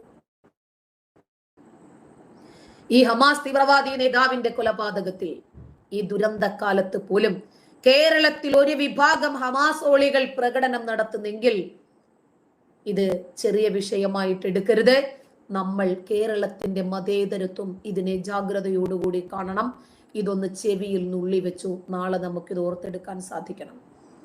ഹനിയ കൊല്ലപ്പെട്ട സമയത്ത് ഈ ഭീകരനു വേണ്ടി മുക്കാൽവണ്ണിന്റെ കരച്ചിൽ നിങ്ങൾ കണ്ടായിരുന്നോ? ഓ, എന്താന്നറിയോ? ഹമാസ് എവിടെയാണ് സമാധാനം കൊടുത്തിട്ടുള്ളത്? എവിടെയാണ് കൊടുത്തിട്ടുള്ളത്? ആർക്കാണ് ഇവിടെ സമാധാനം? മുസ്ലിങ്ങൾക്ക് സമാധാനം ഉണ്ടോ? ഇറാന്റെ റഡാർ സംവിധാനങ്ങളെ വരെ മറികടന്ന് ദൗത്യം നടപ്പാക്കി ഒരു ഈച്ച കുഞ്ഞു പോലും അറിയാതെ സ്വന്തം രാജ്യത്തേക്ക് തിരിച്ചെത്താൻ ഇസ്രായേലിന്റെ ജൂതപ്പടയ്ക്ക് കഴിഞ്ഞിട്ടുണ്ടെങ്കിൽ ഇസ്രായേലിനറിയാം ഇവരെ എങ്ങനെ പ്രതിരോധിക്കണമെന്ന്. ഇസ്രായേല് വളരെ കൃത്യമായ രൂപത്തിൽ തന്നെയാണ് മുന്നോട്ട് പോയിക്കൊണ്ടിരിക്കുന്നത്. അതുകൊണ്ട് ഹിസ്ബുള്ള വന്നാലും, ലഷ്കർ ഇ തൊയ്ബ വന്നാലും, ഐസിസ് വന്നാലും, ഇറാന്, ഹൂതികള്, ഹമാസ് ആര് വന്നാലും ശരി, എങ്ങനെ അതിനെ പ്രതിരോധിക്കണം എന്ന് കൃത്യമായി ഇസ്രായേലിന് അറിയാം. ഇസ്രായേലിന്റെ ജൂതപ്പട ഇപ്പണിക്കിറങ്ങിയത് ആദ്യമായിട്ടല്ല. അവരെ പ്രതിരോധിക്കാൻ അവർക്കറിയാം.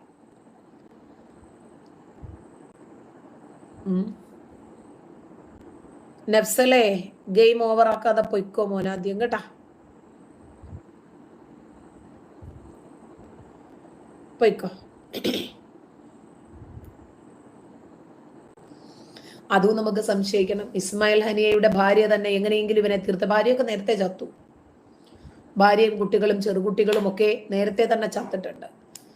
അപ്പോ നമ്മൾ ശ്രദ്ധിക്കേണ്ടത് മറ്റൊന്നുമല്ല, നമ്മുടെ നാട്ടിൽ ഇങ്ങനെ ഒരു ദുരന്തം നടക്കുമ്പോൾ ഹമാസ് ഭീകരർക്ക് വേണ്ടി ഒരു ഐക്യദാർഢ്യം പ്രഖ്യാപിക്കുകയും അവരുടെ ചോരയ്ക്ക് പകരം ചോദിക്കാനും ഒരു സംഘം ആളുകൾ പ്രതിഷേധ പ്രകടനവുമായി ഈ കേരളക്കരയിൽ അരങ്ങേറുന്നെങ്കിൽ എത്രമാത്രം തീവ്രവാദികളെ ഈ നാട് പേറുന്നുണ്ട് എന്ന് മാത്രം ഒന്ന് ചിന്തിച്ചാൽ മതി. നാളെ ഇവർ പാകിസ്ഥാൻ അനുകൂലവുമായി വരും, ഇന്ത്യക്ക് പ്രതികൂലമായി വരും. അതൊക്കെ നമ്മളൊന്ന് കരുതിയിരിക്കുന്നത് നന്നായിരിക്കും. ഇത് നിർമ്മല കോളേജിന്റെ നമസ്കാരം പോലെ തന്നെ എത്ര പേര് പ്രതിഷേധിച്ചു, പ്രതികരിച്ചു, എത്ര പേര് വിമർശിച്ചു. ഇതെന്താ, ഇവരെ മതം പഠിക്കാൻ വേണ്ടിയിട്ട് വരുന്നതാ കോളേജില്? ഇതൊക്കെ അതിന്റെ ഭാഗമാണ്. ആ പ്രതിഷേധ പ്രകടനത്തിന്റെ ഭാഗമാണിതെല്ലാം. ഒന്ന് ആലോചിച്ചിരുന്നാ മതി. നന്ദി.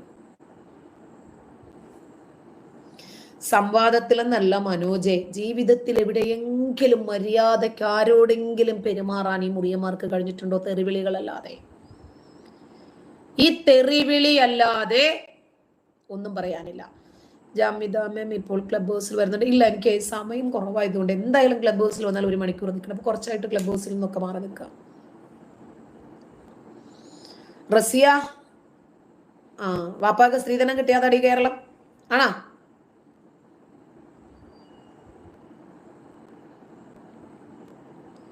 നീയൊക്കെ കുറെ കൃഷി ഉണ്ടാക്കും കേട്ടോ. ശരിയെന്ന്, നന്ദി.